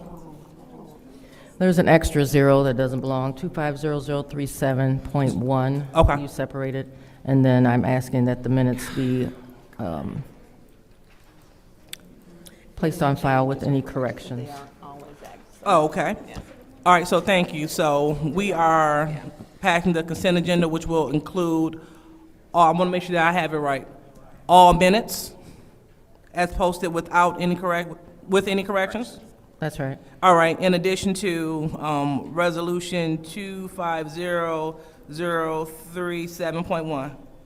When you separated, I just wanted to note that for the record, it's a .1. It was amended in special affairs to a .1. Okay, okay, got it. All right, and so we are looking to pass resolution 250037.1 in the consent agenda as well. Thank you, Madam Clerk. All right, so roll call. So no. Correction. Oh, You separated, I'm sorry, point of order. Go ahead. Point of order. You separated 250037. So that was already separated. But what she was saying was that we turned into a .1 in special affairs. And then you just said you were looking to pass .1 in the agenda. So are we separating .1 or passing .1 with the agenda? Hold on, 25003. Oh, you are absolutely right. Thank you. I heard that. So 250037. It is now a .1, and so yes. So I am separating 250037.1, and we are also separating 250042. All right. So we want to make sure that's clear. Thank you for the clarity, Madam Vice President. Got 7 votes for. Oh, we did separate 4 too. You did. You No, we did. didn't. You did the charging stations. I did the charging station, 250033 on page 6. We're not separating 4. Oh, No, oh, no. wait a minute. Nobody's Wait a minute. separating Bethel. You are absolutely correct again. When Ms. Burns did the separation initially. No, No, she was going, she withdrew it. I know, but I circled it, so, Yeah, and I never okay. amended that. Yeah. All righty. All right, so we're looking, again, so thank you all for the correction. We're looking at separating 240341. It won't be the Vena. Point.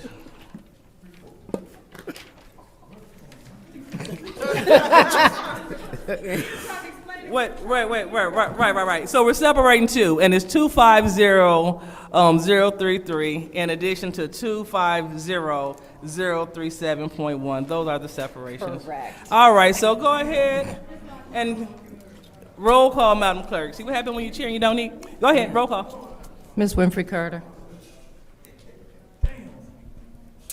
Yes. Ms. Burns. Yes. Ms. Mashat. Yes. Mr. Pfeiffer. Mr. Jarrett. Mr. Alamin. Ms. Lewis. Ms. Yes. Priestley. Yes. The vote is 8 yes, 0 no. The vote is 8 yes, 0 no, so the consent agenda passes.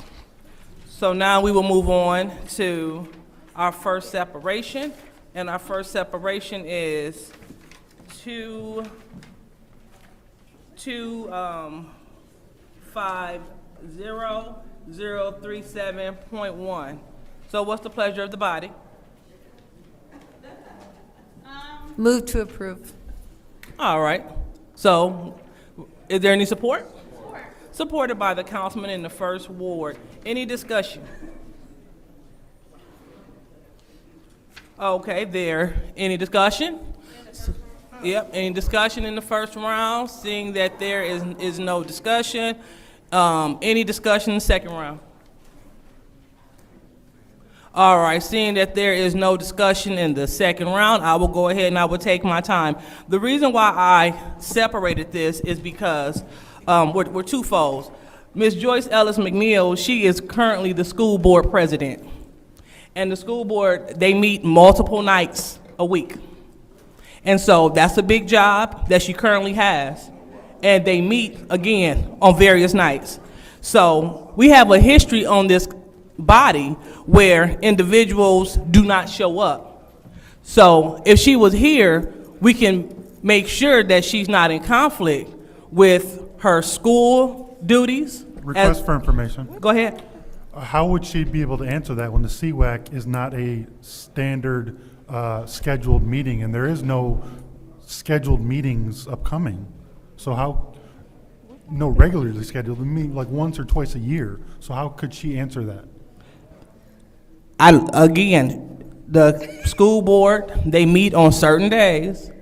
And so that's the conversation, that's what I'm saying. So I don't know. I don't know if she has the time commitment. So through you, not through you, so I would like to know, how often do they meet, the CWAC committee? Because we have people, we appoint people to this board, and they don't show.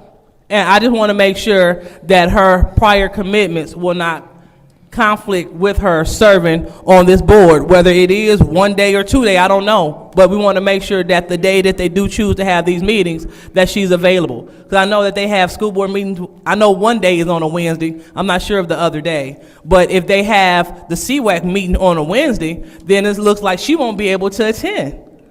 And then that'll be a whole forfeiture of the 8th ward vote. So we just want to make sure that she's able to fulfill this commitment. So is she here tonight?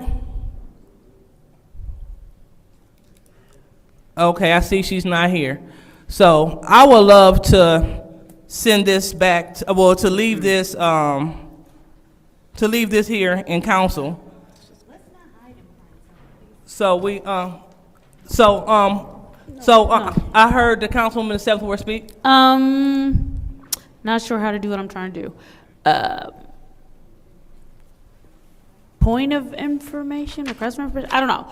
If we leave this in council, what happens is if she comes and it's on a night that is a lot going on, she may not be able to stay to speak.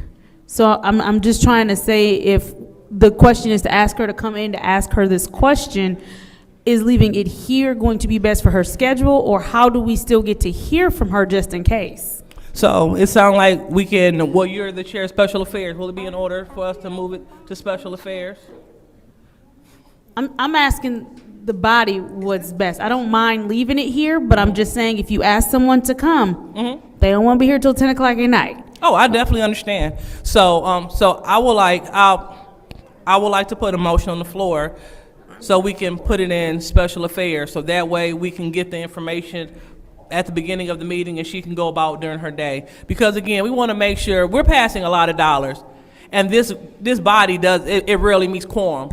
So when they do meet, if they do meet once or twice a year, we want to make sure that the person that's charged to be there, that they will be there for the once or twice a year meetings. So that's all that that I want to make sure that we Request for accomplish. information. Go ahead, Ms. Burns. I'm sorry, are we we're in discussion, or where We're we in the at? second round of discussion. for We're in the this. second round? And she's the only one who's speaking now, because everybody else didn't say anything. Okay, are we opening this? So we're at the end, you're the last person to speak. Yep. I'm not. And so I would like to move this resolution 250037.1 to special affairs. Is there any support?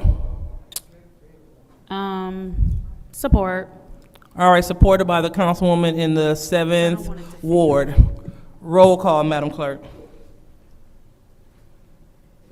Ms. Burns? No. Ms. Mashat? Yes. Mr. Pfeiffer? No. Mr. Jarrett? No. Mr. Alamin? Yes. Ms. Lewis? Yes. Ms. Priestley? Yes. Ms. Winfrey Carter? No. The vote is 4 yes, 4 no. All right, so the vote is 4 yes, 4 no. So that resolution failed, excuse me. So now we are back to, I'll entertain another motion. Madam Chair, Go ahead. I make a motion that we approve. It's already on the floor. Oh, All right. Well, it's time to vote since I was the last one to speak. So, roll call, Madam Clerk. Ms. Mashat? Yes. Mr. Pfeiffer? Yes. Mr. Jarrett? Yes. Mr. Alamin? Yes. Ms. Lewis? No. Ms. Priestley? Yes. Ms. Winfrey Carter? yes. Ms. Burns? Yes. The vote is 7 yes, 1 no. The vote is 7 yes, 1 no, so that appointment passes. So now we are moving on to Resolution 250033. What's the pleasure of the body? Motion to approve. All right. Motion to approve by the councilman in the 8th Ward. Any support? Supported by the councilman in the 1st Madam Ward. Chair. Go ahead, Ms. Priestley. Yes, there's no need to have discussion. I want it on the record that I'm voting no on this. We discussed it quite heavily in finance. I realize that the rest of the council will vote for it. However, I am against it, and that's why I separated it. Madam Chair. Go ahead, Mr. Pfeiffer. Through you to Mr. Seamus. So, Seamus, could you please approach the lectern?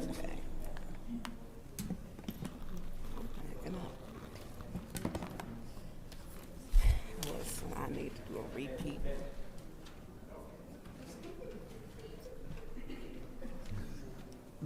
So I just want to be clear because I think the news wires came across that they were halting EV charging dollars.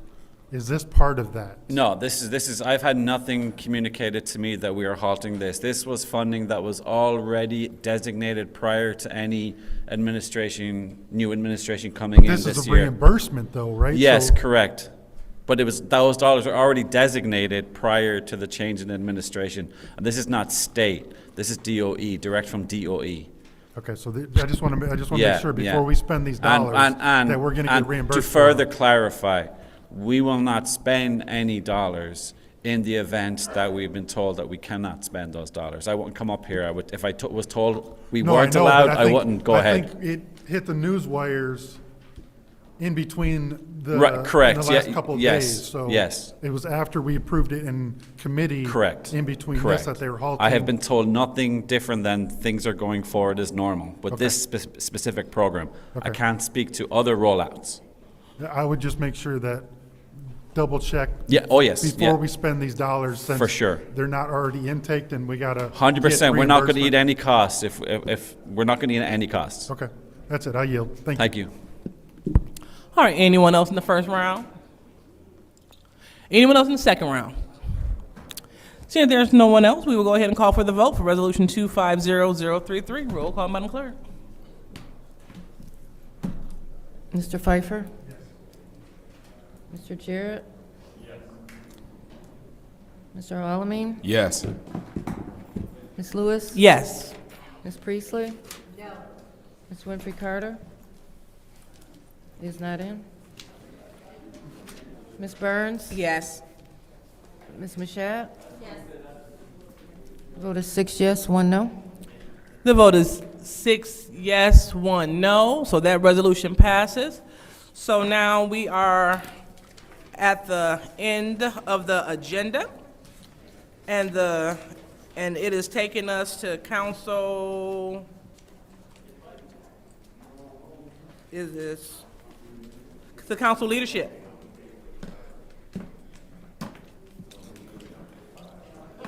Here, go ahead and pass it down to the clerk.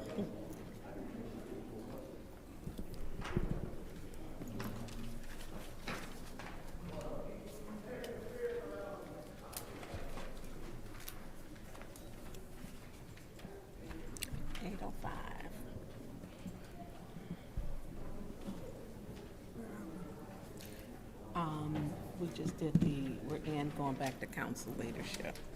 909 million. I did pass. It passed 7-1.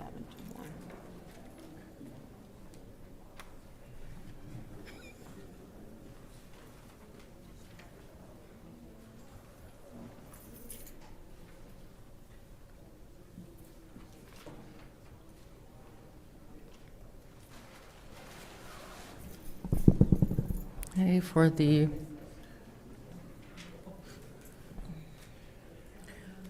organization of the city council,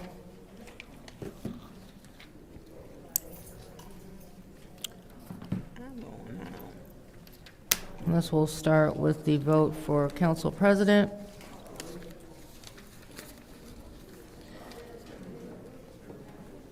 And picking up where you last left off, we will be starting with round 711.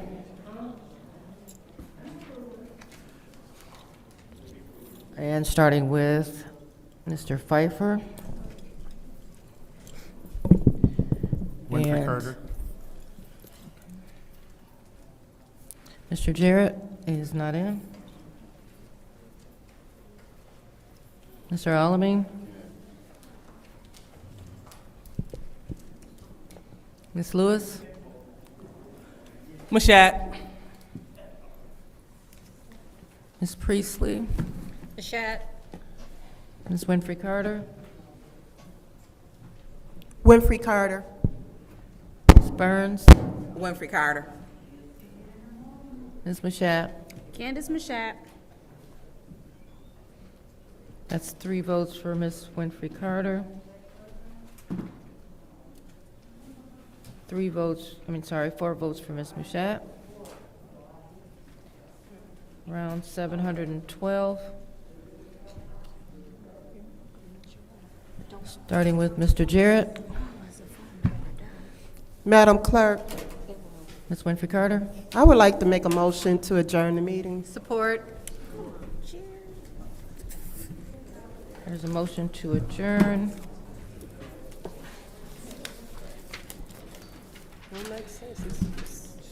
And that vote is going to start with Mr. Jarrett. Yes. Mr. Alamin. Yes. Ms. Lewis. Yes. Ms. Priestley. Yep. Ms. Winfrey Carter. Yes. Ms. Burns. Yes.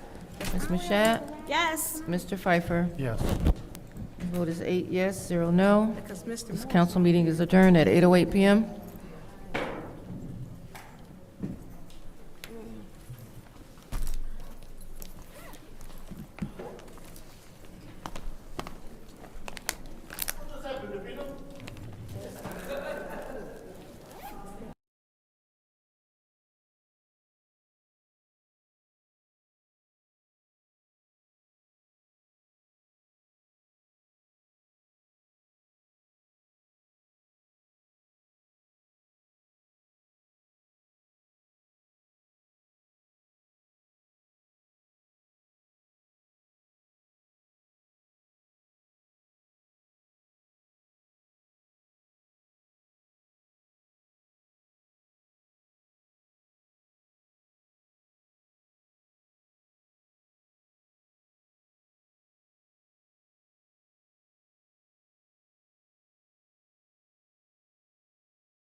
In a world filled with nasal congestion, one hero rises.